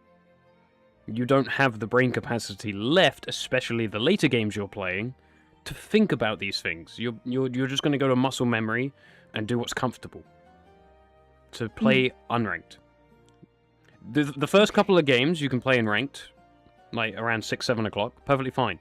But the games you're playing after 9, 10 o'clock, if you still want to play Dota, move to unranked. Because Okay. you're not going to have the like, try to play Mental less capacity. is what I'm saying. Like, I climbed the most when I played 2 to 3 games per day with a best of 3 rule. And now, look, I was playing daily when I wasn't working, and I still had that rule.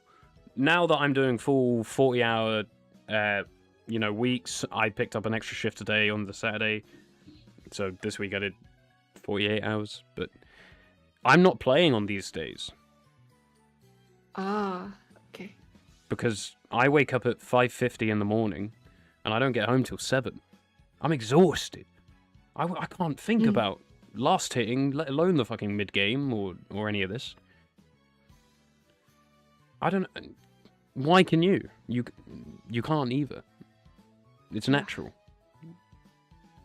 So try to limit ranked gameplay to earlier in the day. Try to avoid playing late at night. So earlier in the day and on days you haven't worked. And if you really want to play ranked on days you've worked, try to keep it to your first or second game. Okay. That will help you way more because it's a matter of how present you are in the moment. You can't think about all these things I'm teaching you if you're exhausted, right? Yeah. I know it seems really obvious, but some people need it spelled out for them. I did. Like, someone basically went through it exactly how I went through it with you for me to realize, I mean, yeah, he's right. By the way, you're taking Torm minute 24. Could have gone at minute 20. You had the chance. Could have got it. Minute 20. Because if you take a minute 20, it respawns when? Minute 30. 30. Now it's going to respawn minute 34. You see how this, like, cascades and, Because now Yeah, the yeah. second Torm's later, the third Torm's later, the first Shard is later, everything's later. And then is everything gonna be slower? Mm-hmm. Who wins here late game? Looking They at these two win. teams. Is it Spectre or Drow? Spectre's gonna win, but then they have the better team for team fights. Mm-hmm. You've got an off-lane Venomancer, who ain't gonna do shit because it's Ancient Bracket, and, I mean, look at his farm. Spectre is fine, late, but you don't have an off-laner, is my point. And Meepo, as we all know, falls off unless you're already 2 items ahead at this point, which you are. Which is why your team's winning. Like,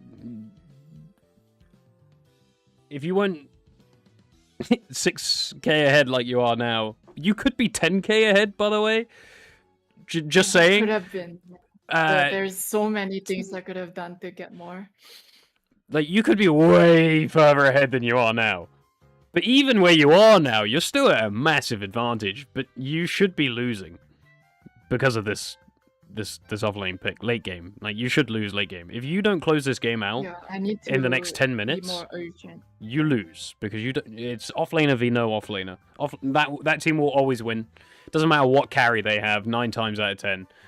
They just so happen to have one of the best in the game that's even better than Spectre.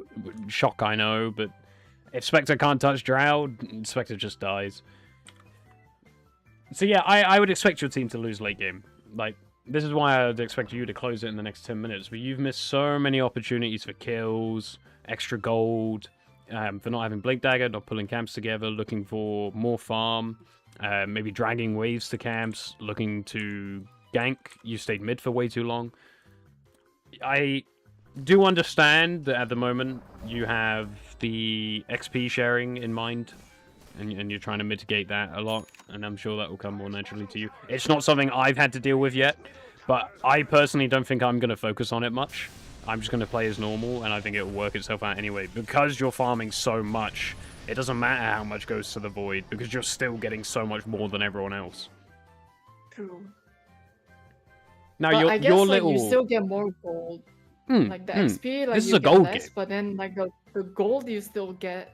This is a You gold still game. get the same amount. Yeah. Dota is a game of gold. It is not a game of killing your enemies. It is a game of farming gold and hitting buildings. Now, a lot of people will disagree with me on that, but that's what wins you games. Okay? Hitting buildings and farming gold. If you have the gold, you will kill your You can enemies hit buildings. and you can hit buildings, which will win you the game. Now, how you decide to look at that statement can differ depending on what hero you play. So say, like, Lone Druid, for example, sometimes you don't necessarily need the gold, but you can still hit the buildings. As long as you find the path to hit buildings, you'll win. So this is where Rat Dota and stuff comes into play, but that's... Chuck that out the door, that's separate. Meepo's more like I wanna get as much as I can, show up around minute 25 to 30, 2 items ahead, and just steamroll you. Or show up minute 5, 4. Like as soon as you're level 4, if you're planning on going root, you can start ganking. Alright, let's see what we do now. We still don't have a blink. We're going for butterfly. Why are we building butterfly against Drow?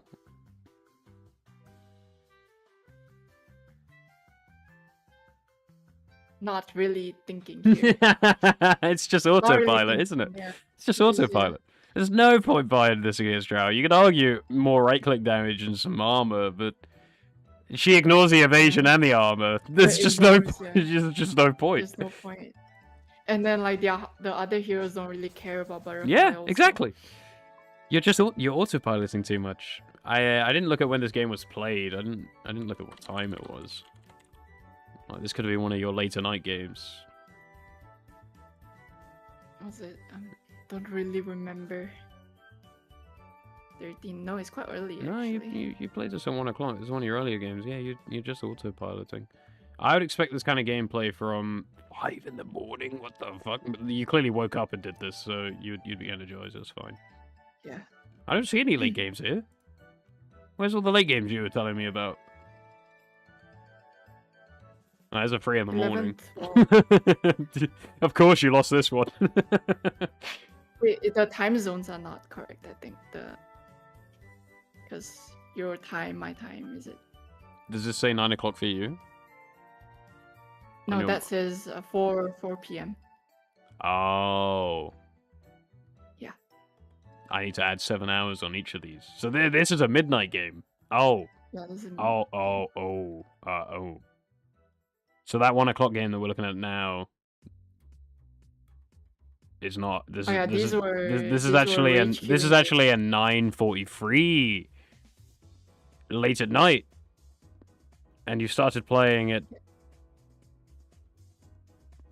Holy shit! You played so many. You play way too much. Yeah, I played a lot of No, you It was play recently I started way too many games in one day. Holy shit! So if you go all the way back, like if you press load more, like I took a long break, I came back, and then I just started spam queuing, and then it was not good. Yeah. 2 games, 3 game session, 2 free game session, 2 game session. 1, 2, 3, 4, 5 game session. This is when I wasn't working though. 1, 2, 3, 4, 5. Yeah. 1, 2, 3, 4, 5, 6, 7. That's pretty bad. 1, 3. Yeah. Yeah, and the only days where I don't actually play think- more than 3 are when I'm winning my best of 3 rule. You'll see there's a lot of days where this I lost the best of 3. I lost 2 games. I got off. This day was a best of 3. Played 3 games. Went 2-1. Logged off. This is a best of 3. I lost 2 games. I logged off. I think you should implement the system. I do recommend it. Yeah. So if you win all 3 games, you can keep playing. If you go 1-1 into 2-1, which is a win, you stop. 1-1 into 1-2, loss, you stop. Or if you go 0-2, you stop. So you never go 0-3. 0-3 never happens. Okay. I think I already realized this at That- some point. I just need someone to just say it to my face. That and just helps you say, with the tilt queuing yeah. aspect. And then Yeah. so basically, what you can do is your first couple of games will be ranked. So you do the best of 3 system in those, and then once you finish your best of 3, if you want to keep playing, and by this time it'll be I don't know, I can't remember what time you said you start playing, like 6ish, 7ish. Like by the time you play 2 games, say you lost them both, it'll be like 8:30ish. Then you start playing unranked. Yeah. Because you'll be more tired at that point. You know, and then you're going to be tilt queuing while it's later, while you're more tired, you've already worked the full day. It compounds, it all adds up. Yeah, that's There is no like one solution fits all. It's more like you need to take better care of yourself, and Dodo comes with it. You know, like I visibly notice when I play worse and better.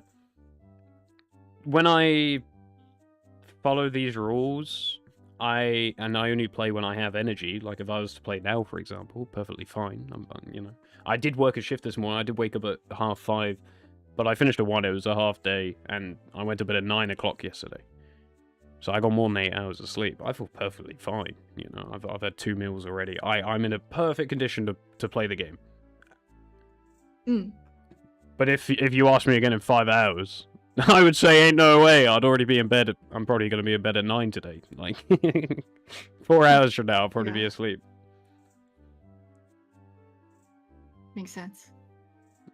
You just got to take better care of yourself. A lot of players don't, and you know. Yeah. But I noticed that. Sorry, this is where I was going with that point. If I was to play in like my current condition, I use the microphone more. I communicate more with my team.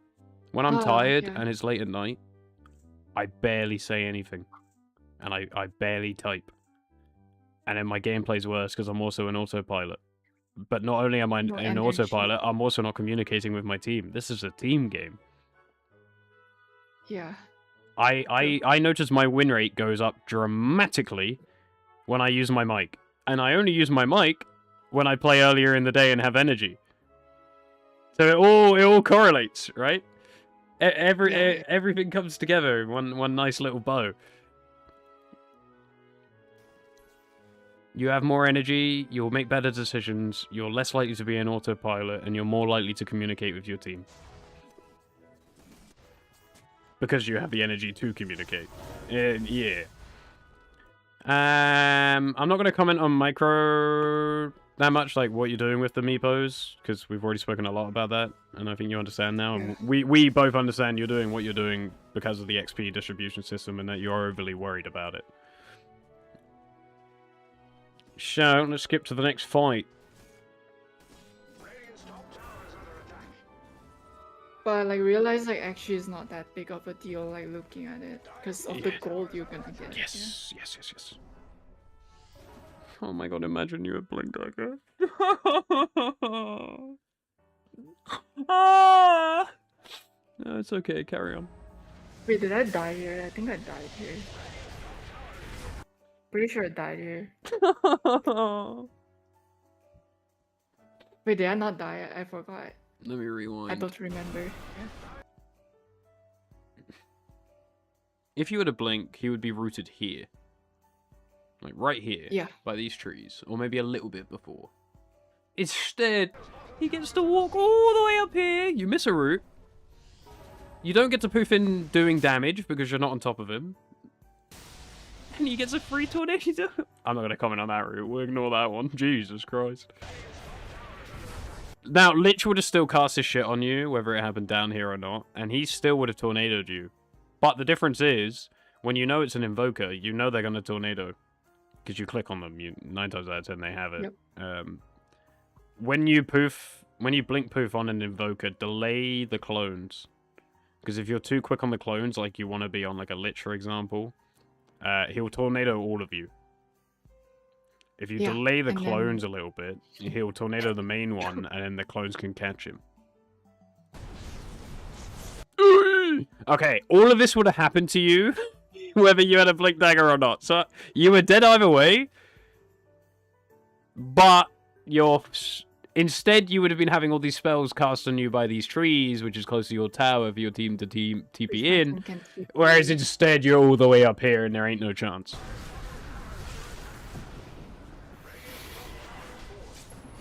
Like, imagine you got all this dig combo off down here.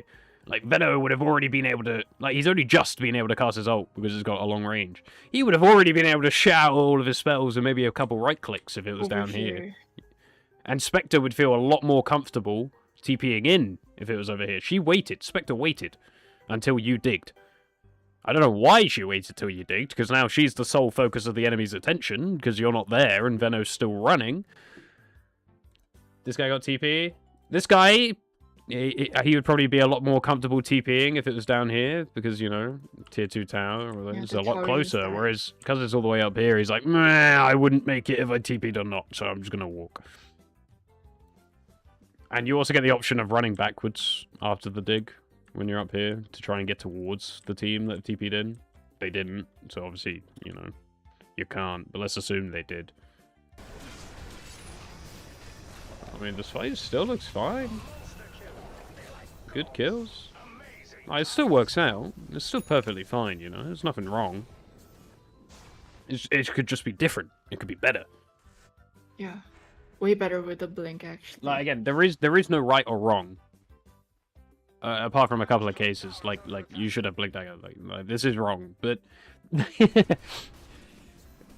when it comes to a lot of like fights and that, it's not explicitly right or wrong when it comes to decision making within the game. A lot of it is like up to the player. It's objectively right or wrong. There is objectively better or objectively worse. It's up to you to decide what the best course of action is at every given point. That's what a real-time strategy game is, baby. Yeah. Radiant structures are fortified. That's what makes Dota one of the most difficult games in the world. The fact that Yeah, at some all things are points in just time, subjective. you have the decision to do anything. So there is no explicit right or wrong. God damn, Yeah, did I some wish things you had are a blink better dagger. than other things, yeah. Because No right or wrong, but then there are certain actions that are better than others. what in I a want to sense. see now that you just won a team fight, you don't have blink dagger, meaning you have more stats than you should at this point. You should be taking Roche. Like, in my brain, I think 20-minute Torm is dead. Okay. I need to rewind a little bit. Always look at the next objective. I'm an offlane player, so this is always going through my mind. But I always think to myself, what's the next objective? Like, the first one in the game, for me as an offlaner, is the enemy tier 1 safe. As soon as that safe tier 1 is dead, and I've shoved it towards the tier 2, that lane is now my carries. And I'm looking towards the mid tier 1 or the off lane tier 1 for the enemy. And that's where I go. And I stay there until that objective is fucking dead. And then once both tier 1s are gone, I will pressure a tier 2 until Torm is up. And then I'm like, fuck this tier 2, Torm's more important. That's my next objective. Torm is dead. As soon as Torm is dead, I'm not thinking about that tier 2 anymore. I'm thinking Roche. So the first thing I try to do is take Roche before minute 25. So 20, Torm. 25, Roche should already be dead before he gets the chance to move. So typically you'll finish Torm. While you're Torming, you'll tell your supports, like minute 19:30 or something. Go ward Roche. Go set up for Roche. Be around Roche. I'm going to go solo Torm. I'll TP there, and we'll take it once I'm done. Okay. Now this is communication, right? Which a lot of players Yeah. don't do. Talking about plans beforehand, as opposed to, this didn't work and At the here's why time, yeah. after. Most Yeah, players yeah. play with hindsight. If you just do little communications like this, just tell your team what you want to do. Just say, I want to do this. And 9 times out of 10, you'll get much better results because your teammates at least know what you want to do and they don't have to guess. Mm. That's what I do in my games when I find my win rates are higher. I captain the team. But I don't tell them what to do. I tell them what I'm doing. And it makes them Okay. follow it. Okay. So it's now this is speaking skills and language, and I know that you using a microphone is riskier in the current climate of Dota than me using a microphone, so you're probably more inclined to type this, which is a inherent disadvantage that I apologize for. But it's good to do. You could just say simply like, I want to take Roche at 21. Ward it, play around it. Okay. I'm gonna go take Torm. Don't push. I want to take this tower. Can we, you know? Okay. It's 100% more effective down the microphone than it is over typing, because you can get ignored when typing, but you can't really get ignored when using the microphone, I find, personally. And you can also play while... there's just While talking. advantages, Yeah. but yeah. Try to communicate beforehand. This is yeah, like your team are animals in it. One thing also for me is like communications are one of the things I need to work on because usually I just don't say anything in the entire game. That's bad. Just play. Yeah, That's really bad. it's bad. Like Yeah. really, really, really bad. Bottom tower is under attack. If you watch high ranked Dota, so higher than me, because even my lobby's only about maybe 2 to 3 people on a team will use their microphone, which is a lot compared to your lobbies, I'm guessing. But if you watch It's a high lot, 'cause usually, rank, yeah. like top 500, like a lobby where all 10 players are top 500, every single one of them uses their mic, and they don't talk in hindsight unless they're arguing with each other. I'm not saying it doesn't happen, but I'm saying you will notice a trend of a fuck ton more players communicating and a fuck ton more using their microphones the higher you go. And there's a reason for that. It's a team game. That's your reason. This is a good dust. I like it. But again, you've had to awkwardly walk at this guy instead of just blinking on top of him when he's Yeah, walking big at you in fan this of out of position. And now you're the one out of position. You understand? Like, Yeah. watch how far out of again, position like- he is. Pretend you have a blink. He's out of position. you blink on him here. He's out of position. Instead, he beats you all the I way had to back walk here, at which him, gives yeah. time for these two to walk towards you. You've poofed in beforehand, and now this guy didn't even have to blink to save his Invoker. He gets to save his Blink Dagger and gets a free RP. He's probably going to go for a Skewer, I'm guessing. I rewinded. And if- you're if looking you're at curious. hindsight also, like, it would be so much better if I had Axe here instead of Skadi. You would have Ags Blink. Like, yeah. Axe Blink and then... Skadi after.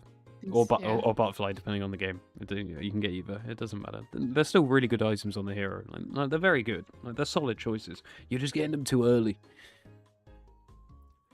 Fuck Mage Slayer. Ignore it. There are games where you could buy it. I'm not saying don't buy it.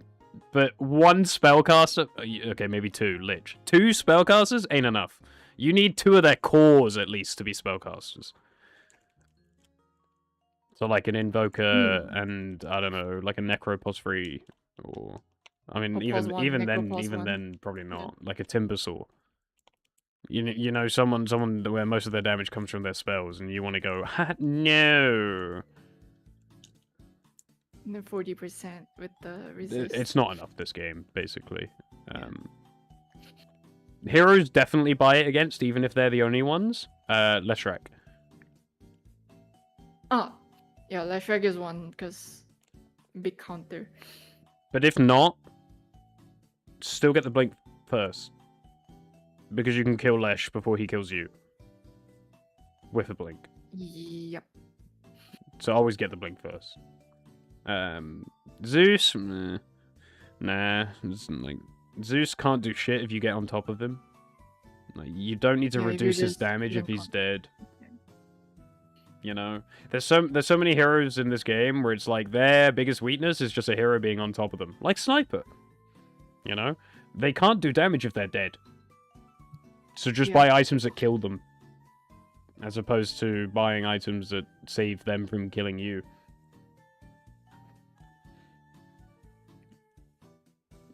Yeah, but yeah, this fight would be completely different if you just had a different item build.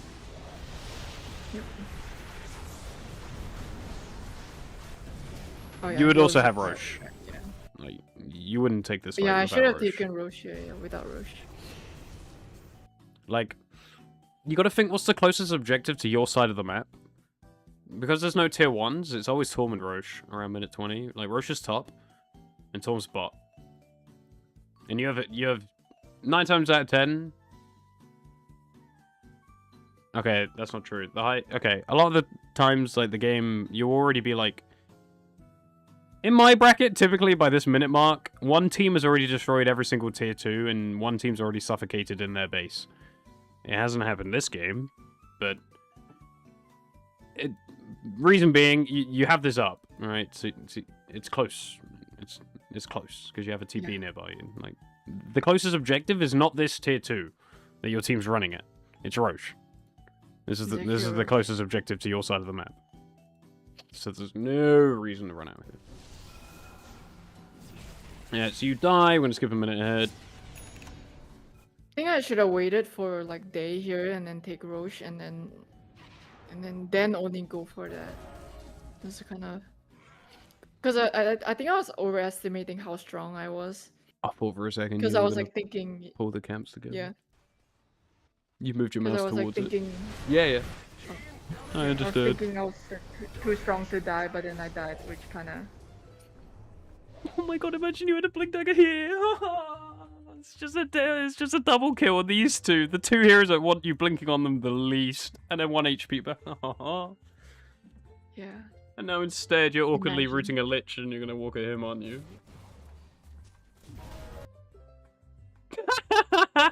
Magnus. I don't know what happened here. It's like, But you see how Drow's kiting you? yeah. She can't do that if you got a blink dagger. Yep. Obviously, all of this comes with, like, you see them before they see you, because if they see you first, you're never gonna blink. Because also, when you're walking at Drow, you're in a straight line. Her gust can hit all of you. You're not microing enough to like spread them out a little bit. I can't even do that. Like it's just too much. Like you don't need to do it because you can just get a blink. And then surround, so she has to choose. She has to pick and choose. Say with Invoker, you surround. It's really So if they're good fun. too slow on the tornado, they have to choose. They can't get them all. You're just giving all of them with one spell for free.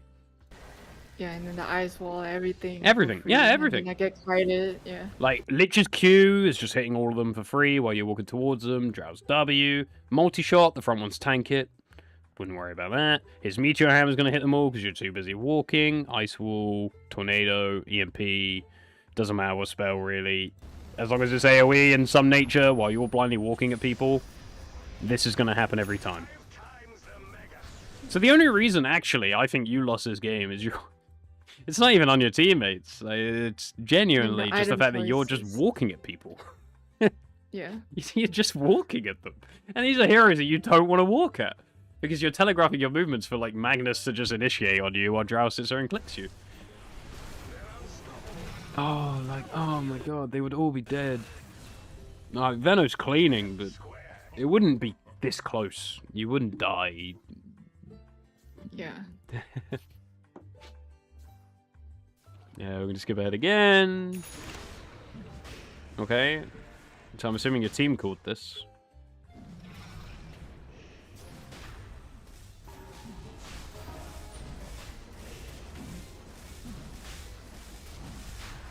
Perfectly fine. I can confirm. The Radiant brought Roshan down.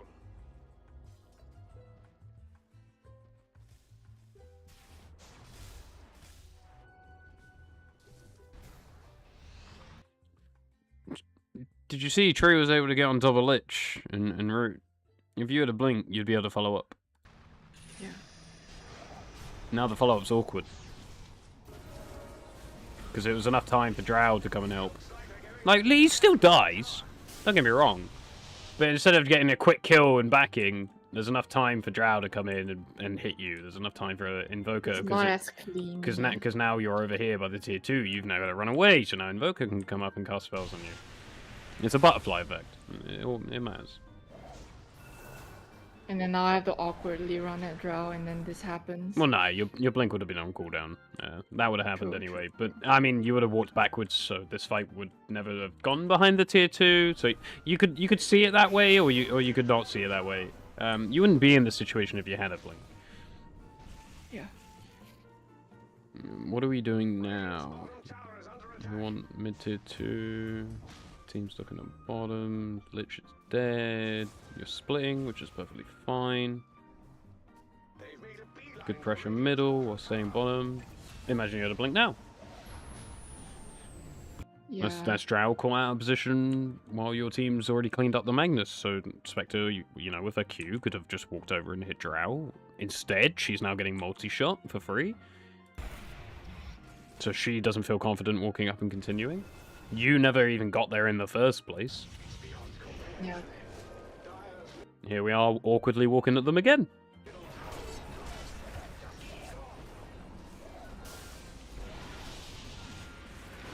Target priority. Ignore the fatso. He's also a support pudge. Like, if he had Aghanims and shit, and he was, like, the enemy's #1 hero, get the man killed. Sure, fine. Fine. But this is a support pudge that's clicking Meat Shield and has a Crimson With the Guard. Crimson Guard. Why are you So he's hitting not him? taking damage. Obviously, you have no choice. You have no Blink Dagger. He's the only hero that's letting you hit him. So I'm not blaming you for hitting him, but this is just another consequence of not having a Blink. You don't have the luxury of choice. You don't have freedom, like I told you earlier. Mm. You're limited to what the I have to enemy run gives you. in. Yeah, I have to run in, and then they all see that I'm running in, then they can respond. You're to way that. too reliant on the enemy's mistakes, as opposed to creating opportunities for yourself. Because when the enemy play in position, like this, you're free food.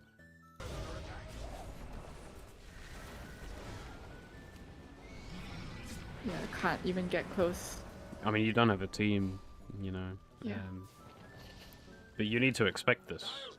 Because Yeah. you should already have the game ended by now.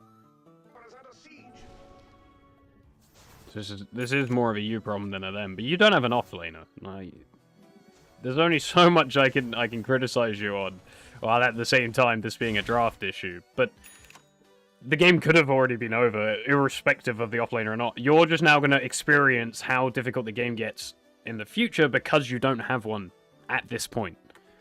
Earlier in the game, it doesn't matter as much, because support heroes are very strong in the first 15 minutes.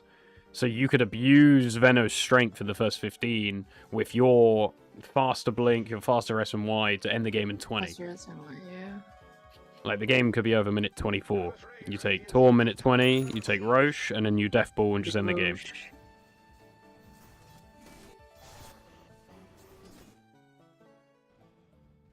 No, you've done a 2 and 2 split because you're worried about XP. And while doing the split, you're not dragging cabs to each other. Yeah, your cliff notes are going to be very easy. Yeah, it's like I just keep seeing the dragon camps to each other thing. It's just the same problems over and over, really. A lot of the other things we talk about have just been like advanced, like one-off scenarios. Like when a hero's dead, you can drag under tower using creep aggro. Like little things like that, you don't need to remember. Yeah. The big things for you are just going to be sort your iron build out, get an SMY, get a blink, get your Aghanims, and then start thinking about what you need to buy. Just turn your brain off for the first 3 items, because it's going to be the same pretty much most games. This is unfortunate. But if you had Aghanims, I could just poof in eggs. you could just poof in an eggs. Or if you had a blink dagger, you could just blink after the dig. Yeah, I just blink after the dig. You get way more options. Like, you don't have blink dig. You don't have blink dig. That's like Puck not having phase shift blink. Do you understand how crazy that sounds? Yeah. Would you, if you were playing Puck with phase shift, you'd be called crazy if you didn't buy blink dagger. Because you can just Yeah. phase shift and blink for free. You can do the same as It's the same Meepo. story You could here, dig and yeah. then blink for free.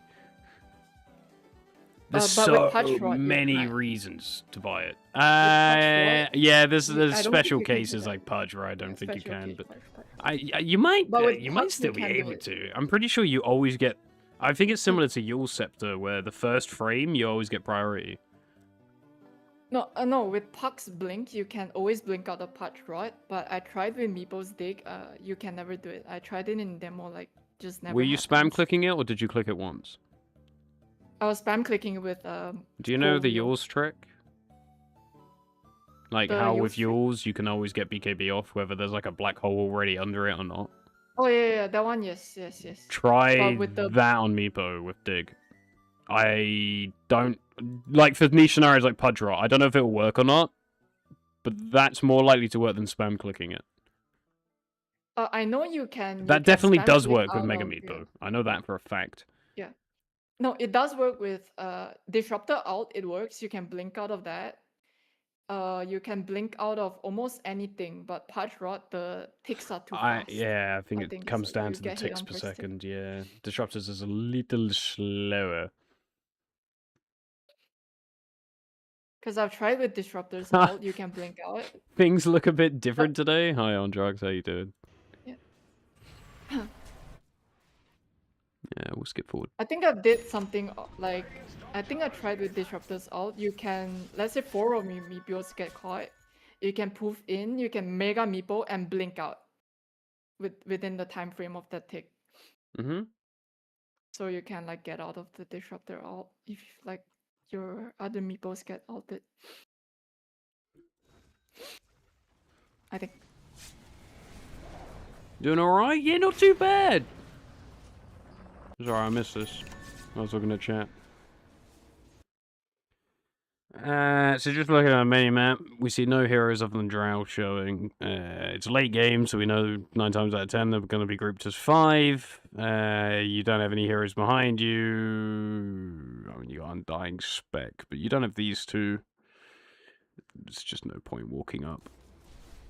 What would you expect to happen here? Of course, no, you're so far out of position. I'm expecting you to get skewered 100 times. Every time you're getting skewered here. Every single time. 100%. I mean, he fucked it up. He missed one, but... And he waited till you were here. He could have done it while you were back here. Like, way further out of position. Yeah. But that's just Magnus being Magnus. But yes, you basically invited this skewer. You invited this fight, not the enemy team. This is all you. But this is positioning, again. Like, you didn't look at the minimap. You need to understand that at a certain point in the game, especially a point like this, they're never going to split. When they're showing to take a tower, they're going to play together. Invoker's an exception to the rule, but he's got TP boots. He'll be there fast. They're going to play together. If a carry is hitting a tower like this, you're not safe to walk up. 9 times out of 10, you're not even safe to blink on them unless you know for a fact you got a team behind them and a big enough advantage. You asked for this, Steph, is what I'm trying to say. You basically said, please kill me. Please. like please. Actually, here I was like thinking because I was running in with the other meeples and then I tried to mega meeple, but then I didn't expect to die so fast.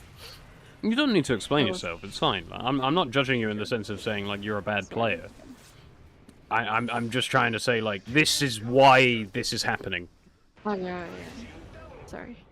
I'm more so just trying to go over like why what is on your screen is happening as opposed to. Yeah, basically just the logic behind it. Like, walking up there basically screams to the enemy, go on me. And the only reason and I'm trying to tell you that you get the information that they're going to go on you from the minimap, knowing they're all missing, a carry's hitting. You know from your own experience that when a carry is hitting, when you're playing a different role, you like to sit behind them. So you could just apply the same to the enemy team, and it's just, you need to put yourself in the enemy shoes more. Yeah. But a lot of this, I think, is just autopilot. I think you're just autopiloting at this point.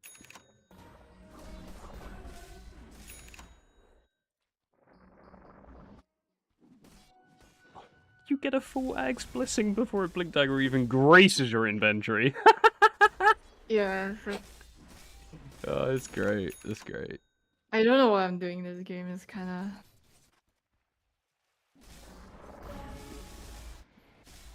I don't think I need to watch much more other than the fights.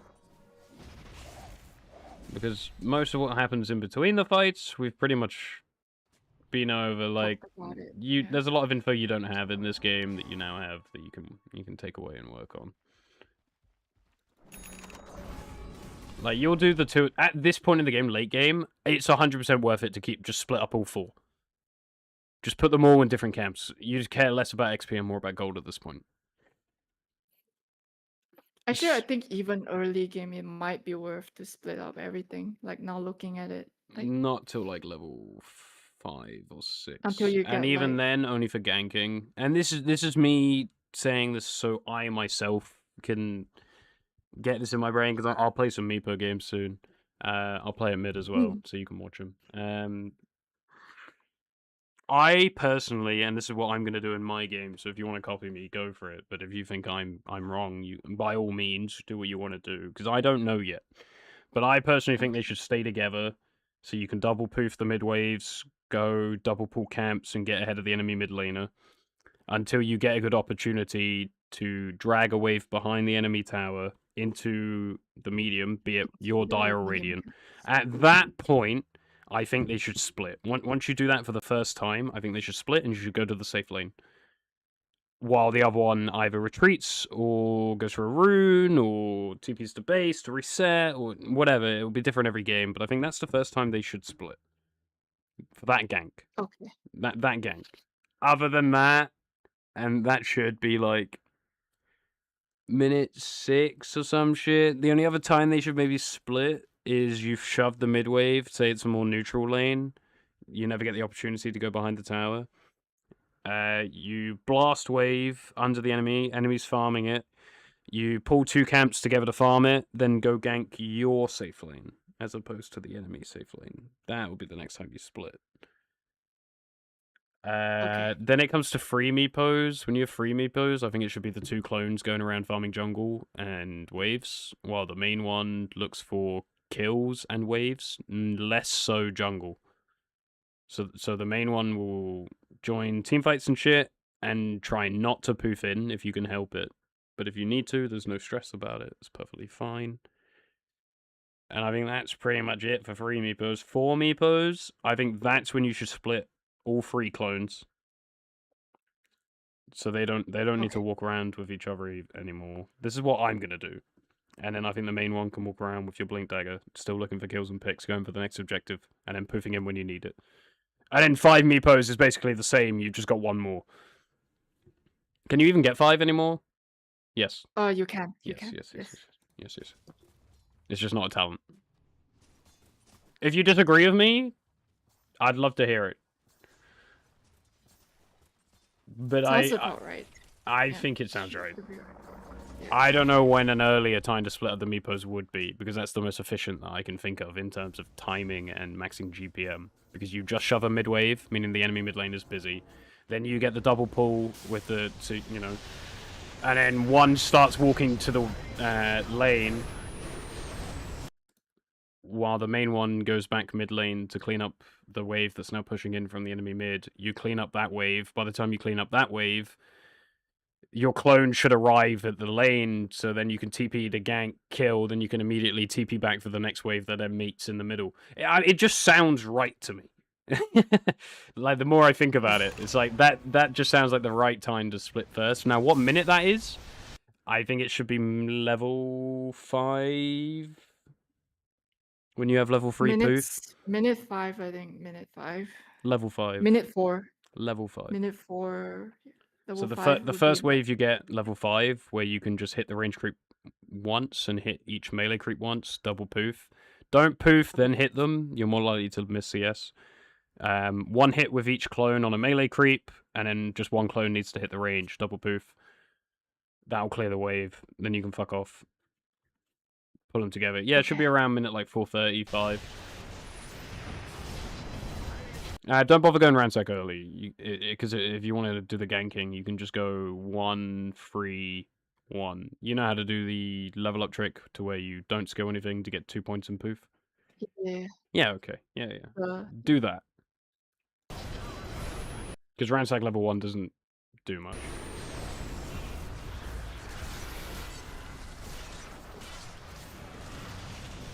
This fight's fine, but again, you're still kind of stuck fighting whoever lets you fight them, which is always going to be Pudge. Okay, good target priority. That's better than Pudge. Throw into net. Nice.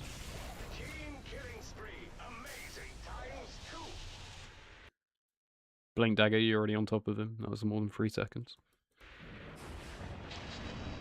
Nice Lotus, whoever did that. I'm dying. You're just awkwardly walking at him. The only time you're able to catch up to him is when he's run out of spells.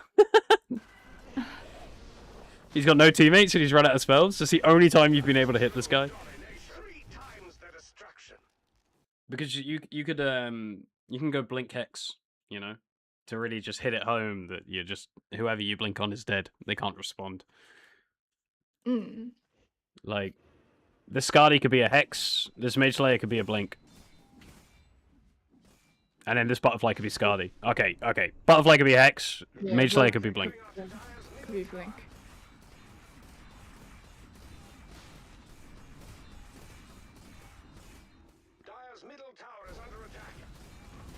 Since TPs don't share cooldowns, Could just TP to push out instead of the waves. backdooring, you could have TP'd a clone or two, shove this wave in, cut bot wave. You could have cut bot wave too, so this comes in, and then you can set up for your tier 2. Instead, you've brute forced a Crimson Guard backdoor, which is... Do they have Fortify? No. If they had Fortify, they could click it now, and it would go back up to full And HP. they go back to full HP. They Fortify? When the fuck did they... No, I don't know. They got it now. Oh, you're going for the end? Interesting. This isn't gonna work. You could have just gotten 3 ranks. Oh no. This is gonna be tight. I think Crimson's gonna be off cooldown again. I have no comment on this because I wouldn't have gone for the back door. I would have cut wave bot while pushing out top, and then sit a clone mid to wait for the creep, and then just front door them, or no door, I guess. Smoke for Roche. Kind of pointless, but it's not your smoke. Torm's also up.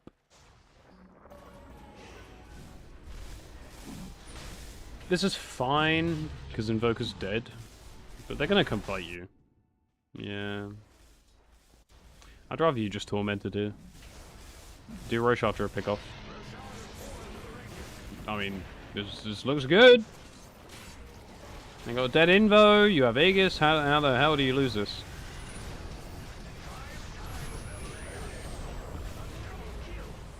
That, yeah.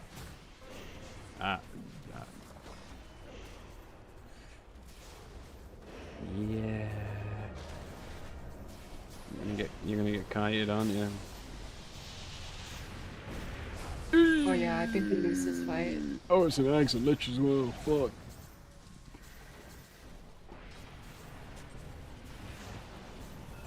Yeah, that butterfly is doing nothing. Yeah, it's doing nothing. What a bad purchase it was this game, eh? Yeah, don't buy it against Drow, honestly, there's just no point. Even if she has other heroes on her team that maybe it could be good against, like I don't know, say for some fucking reason they have a Troll Warlord pos 3 or something, there's still no point. You can just get a Hex. That sorts both the Troll and the Drow, you know? Like, And the blink. you're getting that anyway. You're never not getting that in the future, okay? I think I've scared enough into you about why you need to buy one. I've given you like more than I'm 6. seeing all the kiting in this game is like it's hurting my eyes. But this is why eyes, my my coaching is a lot better than others, because a lot of others, or a lot of coaches I like to watch, never really go through the why you should do something, or show you like why not doing something has hurt you. They typically just go like, do this. Like most people would just say Yeah, buy you Blink. should do this, Not you should they do won't that. show you why not buying it has hurt you so much. They would just say buy it. But now you know why it's hurt you so much. From the kiting to the map movement to being able to dig poof to be there's so much. Like the freedom of choice in fights. You've lost pretty much every single fight just because you don't have the freedom of choice of when to go in and who to go on. You can only go on who they give you. That's it. Unless you somehow catch them out of vision on like the top of the staircase, which isn't happening. I just realised, who's the initiator on your team? And don't you dare say Treant.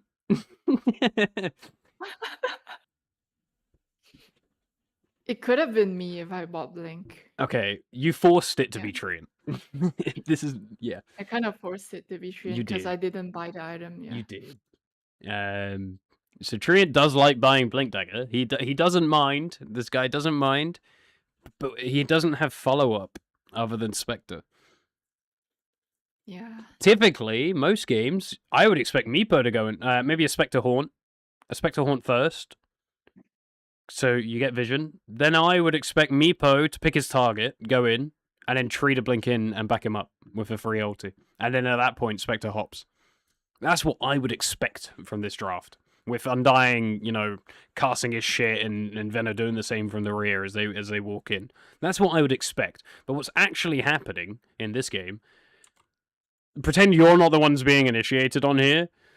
Treant's going in first. His ult's getting wasted because the whole duration of his ult is spent with Spectre clicking her ult, and the other three heroes, you, Venno, and Undying, spending the entire duration walking at them. So his Blink Dagger is basically pointless. It just lets the backliners close the gap, which would have happened anyway.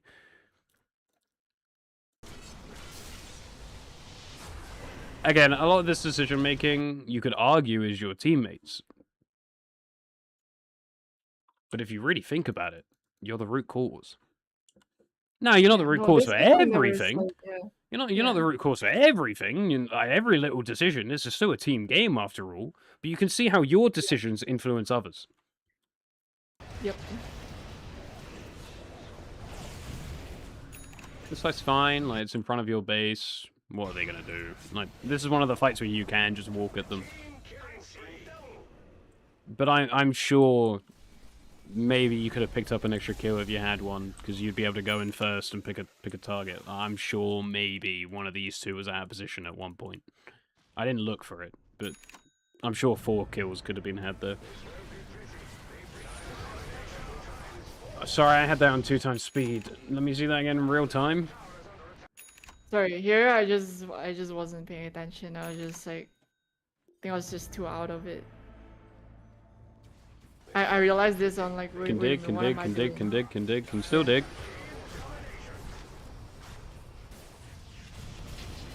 Unrock. Yeah, this was like completely my fault. It was like. Yeah, that happens. I'm not going to say anything about it. Yeah. Unrock. Radiant has made it much harder to take down their structures. They're fortified. That was just a micro issue. You were shopping and you had a clone in the other side of the map that you were moving, and not the best time to hit a tier 3 if you're not too confident when all the enemies are respawning, but then yeah, don't worry about it. This is another case of you just like kind of awkwardly walking, and because you can't, you have a blink now. Actually, I take it back.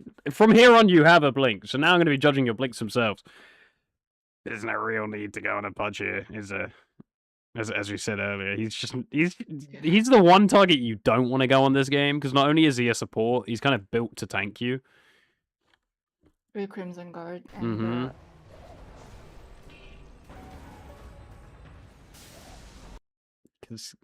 Because he tanks you long enough to set up for his allies. I could have told you this would I was happen. actually trying to bait spells. So I Good can do ult, this. good ult, not bad. But you're still just focusing on Pudge. I know you can't blink, you've been hurt, but you can throw a Meepo. Right? Yeah. You can throw a Meepo and try to swap targets. You know, poof away from the Pudge once the route's over. Oh, we're switching targets. We didn't throw a Meepo. Come on, throw it at Drow. Please. We have blink, no, we're going to catch up. Avoid the EMP. Nice. Yeah, I mean, this is just another case of you just hitting the target closest to you rather than looking at what's going on around you. There's 9 times out of 10 you can always get one more kill if you don't focus the hero right in front of you, because you know that your teammates will. This is like the 3rd or 4th time I've seen this happen in this game. Either from you or an ally just going for the closest thing they see as opposed to thinking like, we can get more. Because you don't think about more until one's already dead. Ooh, close. Imagine you had a Hex.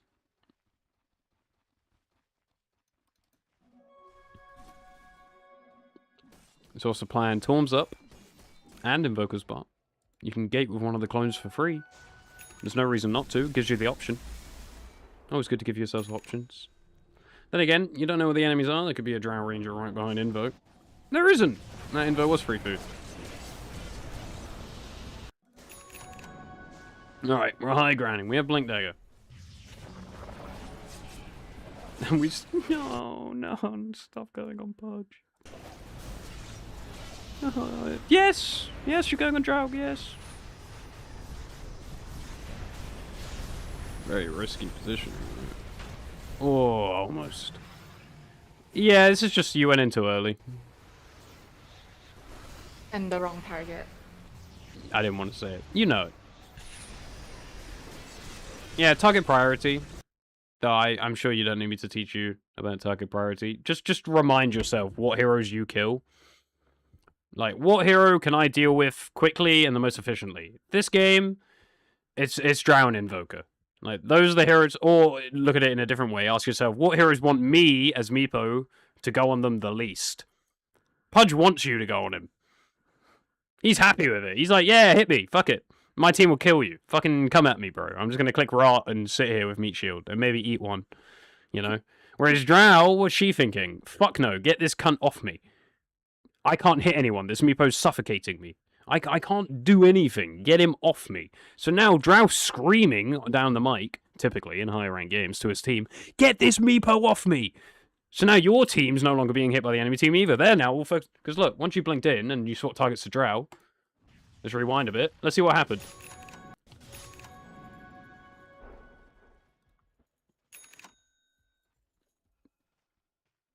Let's look at the attention of the enemy team. And your team. As opposed to you and Drow specifically. Drow's focusing here. Because you're not on Drow, she's able to hit your carry. Okay? And because you're not hitting Drow, you're hitting a Pudge. Obviously, there's no team here yet. Invoker's TPing in. But Drow doesn't need to care about you. She's just going to kill your fucking carry because you're not caring about her, right? But later on, when you switch targets, obviously these guys are going to respawn. Lich is going to buy back, I think, and TP in. But because you're hitting Drow and she's now screaming, help, help, help, help, help! Invoker's on you. I mean, this is also in this specific case because, you know, they're animalistic in nature. They're dogs. They're going to hit the closest thing towards them. Drow's not doing this because she's playing it a bit smart. But Invoker and Pudge are definitely going to do this. Invoker, you're the closest. He's going on you. You're the closest. Pudge is going on you. Whether you hit Drow or not, it doesn't matter. But in other team fights, when it's a bit more spread out, the carry will ring a bell like an alarm signal. And you'll see at least 2 heroes or so start ignoring whoever they're hitting and turn around to save the carry. Which saves your carry. Because their carry's no longer attacking. Their heroes are now more focused on saving their carry than killing yours. As soon as you swap to Drow, this guy's like, fuck, I need to buy back. My carry's under duress. So you're forced to buy back. Drow's, after this multi-shot, if you had a bit more pressure, like if Lich wasn't here, she would be forced to keep running. Spectre got out. If you didn't swap targets, the Spectre's dead. I could have. I think I misplayed here. I think I. Oh, 100%. 100%. As soon as you blinked on Pudge, you did. But that's just a case of going in early. I'm just trying to show you, like, the mentality of Dota players. Hit carry, carry can't hit you. And when you do that, especially in a game like this, when the carry hates you, like, there's some carries that love you. Don't blink on a Troll Warlord. Like, please. Unless you have, like, a Hex or something. That motherfucker's just gonna click his ult and say, thank you very much for the free meal. Yeah. But a carry like this, a weak backliner, they typically ring the alarm bell. Like, they're so weak, they're like, guys, help me, guys, help me. Yeah. I think the game just ends from here, right? Yeah, they just walk down, you buy back, and die again. And then we lose the fight. But this is just a case of, like, the game shouldn't be at 52 minutes. Yeah. It should have ended like 20 minutes, like 25. When you had an 8k lead, you just itemized wrong against a team that required you to have a blink dagger earlier. Unfortunately, you know, this is what happened. I think it really did just, like, ignoring your decision making, your inefficiencies. I think this game was just item build. If you just played exactly how you did, just had the earlier blink, you would have saved yourself a lot of stress. Because now it's too late. By the time you've got Blink, they've got answers.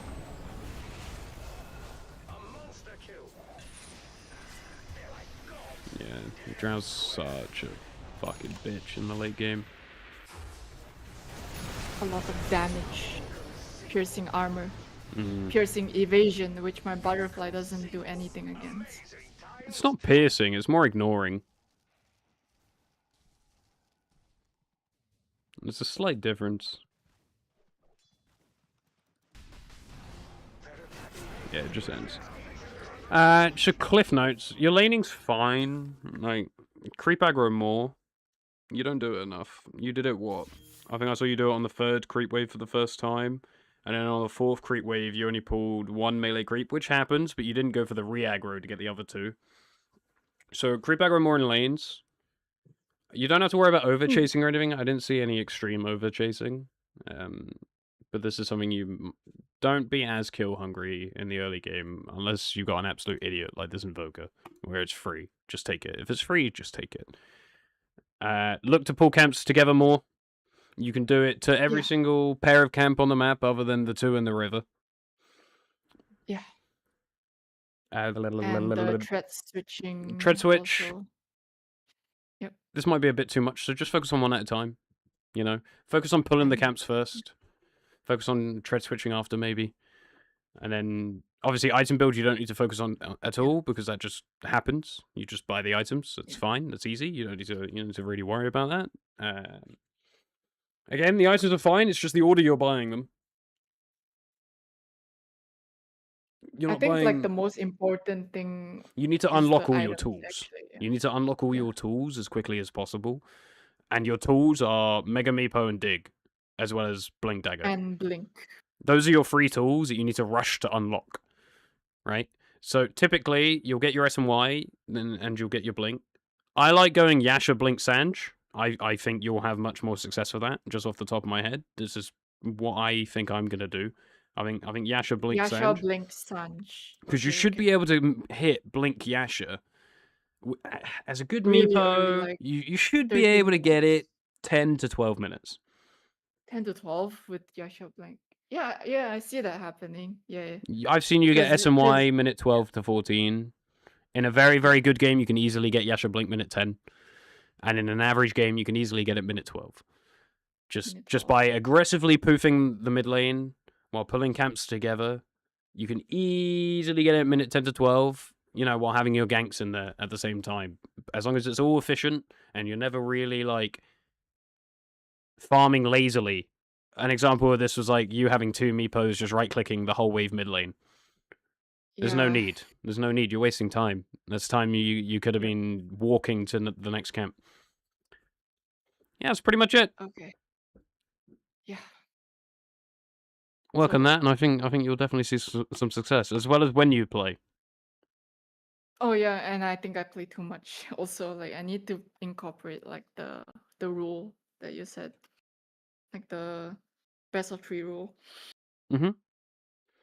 In a sense. Some 'Cause people I think know. Also one thing, like because like I think like tilt queuing is also not healthy for me. Because like for me, what I did was basically like the past week, because I have like the week off, so I just kept playing like nonstop. Mhm.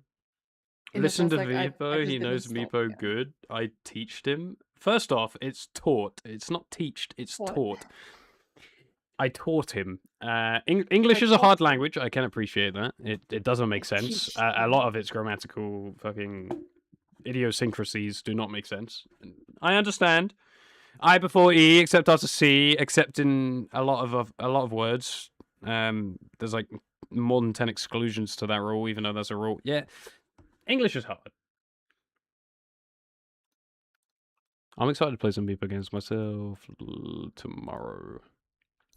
I've worked today, and I've done this. I still need to eat and all that. I am not in a fit condition to play ranked today. Unranked, I might play a game off stream, maybe, just to warm up for tomorrow. But yeah, like even now, like, I feel awake, I feel good, I feel alert. But I've already been looking at this game for more than 2 hours. I've commuted over 2 hours today, and I've been to work. So even though I feel good, just putting out what I've done today, I feel like I've already done too much, and my brain would rather relax. Even though it's telling me that I could play a game, not 2, definitely not 2. I could definitely play 1. I'm not gonna risk it. I'll just play tomorrow. I'll get a good night's sleep. I'll eat some food, and then I'll log in, and I'll be sweet. The only downside is it'll be Sunday Dota, but I can only play weekend Dota now, anyways. Just get more comfortable playing unranked, and watch your own VODs. Get more comfortable watching your own VODs. There's nothing wrong with it. If we didn't watch your VOD, we wouldn't have found what you need to work on, you know? A second opinion does help, but I learned most of what I know just watching the VODs. just yeah. watching myself and higher players. But obviously, I'm already at where I'm at. I took a lot of YouTube videos and stuff to learn all the little things, but eventually it will just click. Okay. Like as opposed to being something you think about, it's just something you do. You want these things to Okay. become your autopilot. I believe in you. I believe in you. And play more micro heroes because your individual micro kind of looks like it's lacking because you haven't done much Yeah. work on it. Yep. For me, it's like I don't know. It's kind of sometimes it's just sometimes it's good. Sometimes it's like terrible. Like that game was just I don't know what. I don't know. It's just very bad sometimes. Not paying attention enough. Like.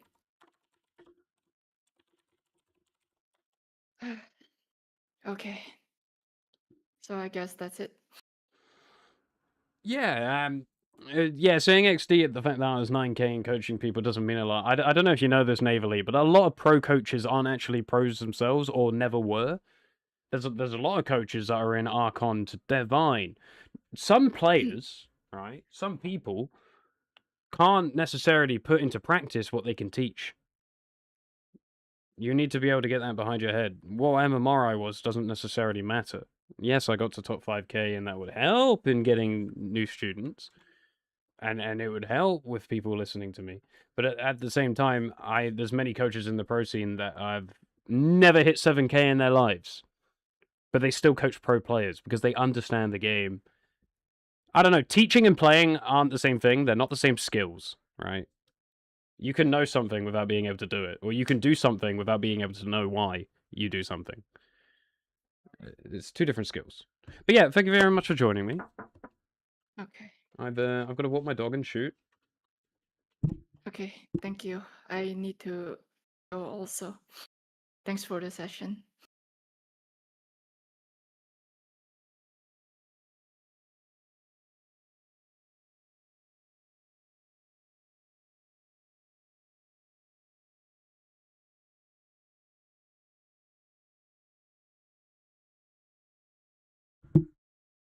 Yeah, sorry, I had someone walk in the room. Yeah, all good. I'm gonna shoot. I'll be streaming tomorrow. I hope to see you there. Good luck with your games. I will have a look at a couple of them over the next few days. Yeah, man, when you have a donkey in the mid lane, you're just gonna lose regardless how good you are. Yeah, that's just not true. It's spoken like someone who doesn't review their own gameplay, who blames their teammates. Come on, Navally, we're better than this. I find that I am losing the most games when I'm focusing on my teammates. When I'm autopiloting and worrying about what my team do is when I lose. When I stop worrying about the mistakes that I make is when I play bad. You never improve. I am enjoying Trent plus free lately. That's a based pick, my guy. You rushing what? Echo Saber Aghanims?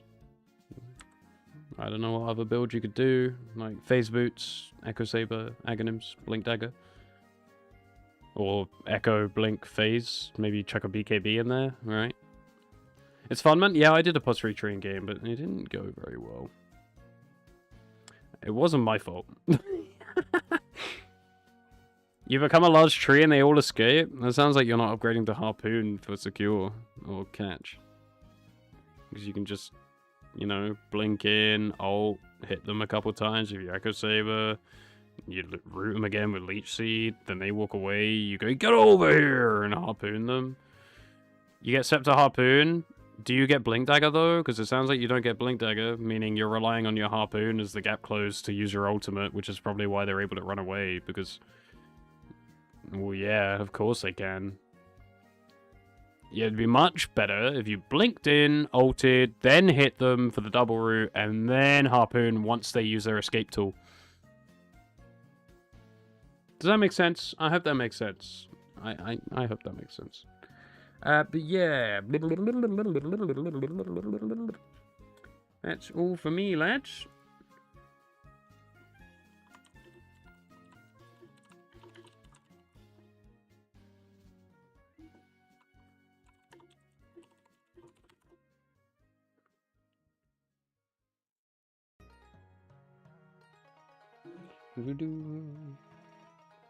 It's just fun. They see this large HP bar and they don't know what to do. I mean, he just turns into a raid boss, doesn't he?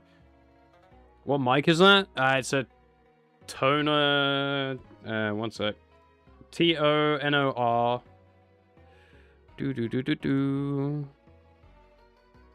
TC310. The Tonor TC310.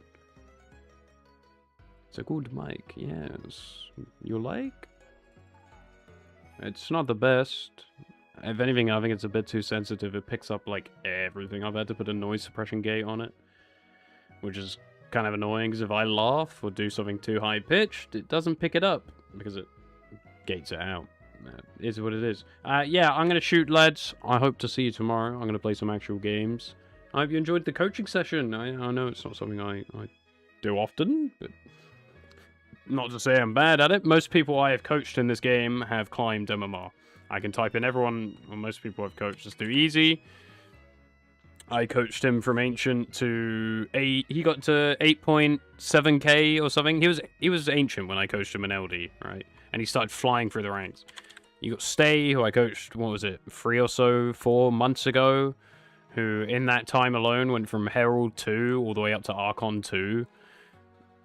I don't want to toot my own horn, but I've got more students. I just can't remember all of their names off the top of my head. There's like 7 of them at this point.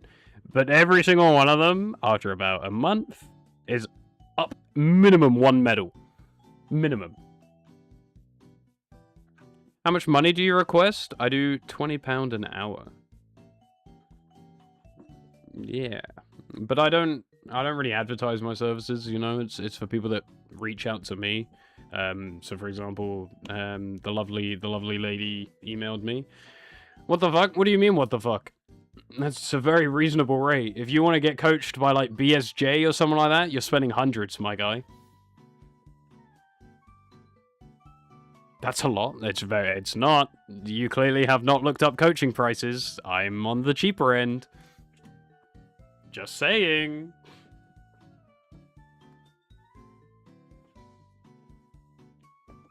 And I genuinely think my coaching's worth it. I mean, she paid for 2 hours and got 3 hours out of it. I always go over because I yap a lot. You always end up getting like an hour free.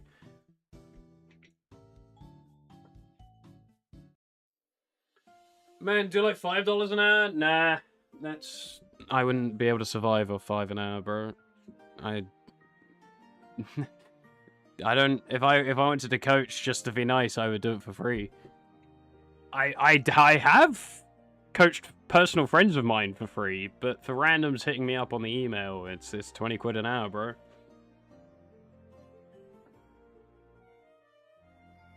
Every single person I've coached has had results. And you can even get the coaching sessions for free on my streams, and I even upload them as videos, you know?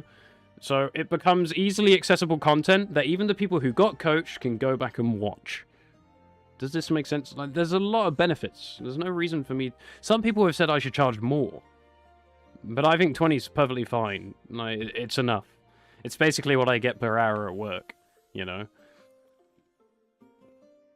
The only difference is, as opposed to watching my streams when I do it with someone else, is that you are the person being coached, so it gets tailored and personalized for you. And £20 an hour is very reasonable. Honestly, Joe. Honestly, go look up BSJ. I don't know, Zequitox does it, or... But there's a few websites you can go to, like their personal websites. I think Jenkins at one point did coaching for like over 100 quid. But they are way more expensive for me. Now they are a couple K higher MMR than me, but it's not to say I can't teach essentially the same shit they can. When it comes to the heroes that I know how to play, right? Especially on a hero like, you know, Lone Druid, Visage, Meepo, stuff like this. So I'm more of a specialized coach. I can coach people in off lane on heroes like Mars and shit that aren't micro heroes, but it's not going to be as good as if you were to get me to coach you on a hero like Lycan, or Lone Druid, or Meepo, or Enigma, or Visage, or Beastmod. You know, anyone that micros. It's like I can get more nitty gritty. But yeah, I'm gonna peace out. Take it easy, and I'll see you tomorrow.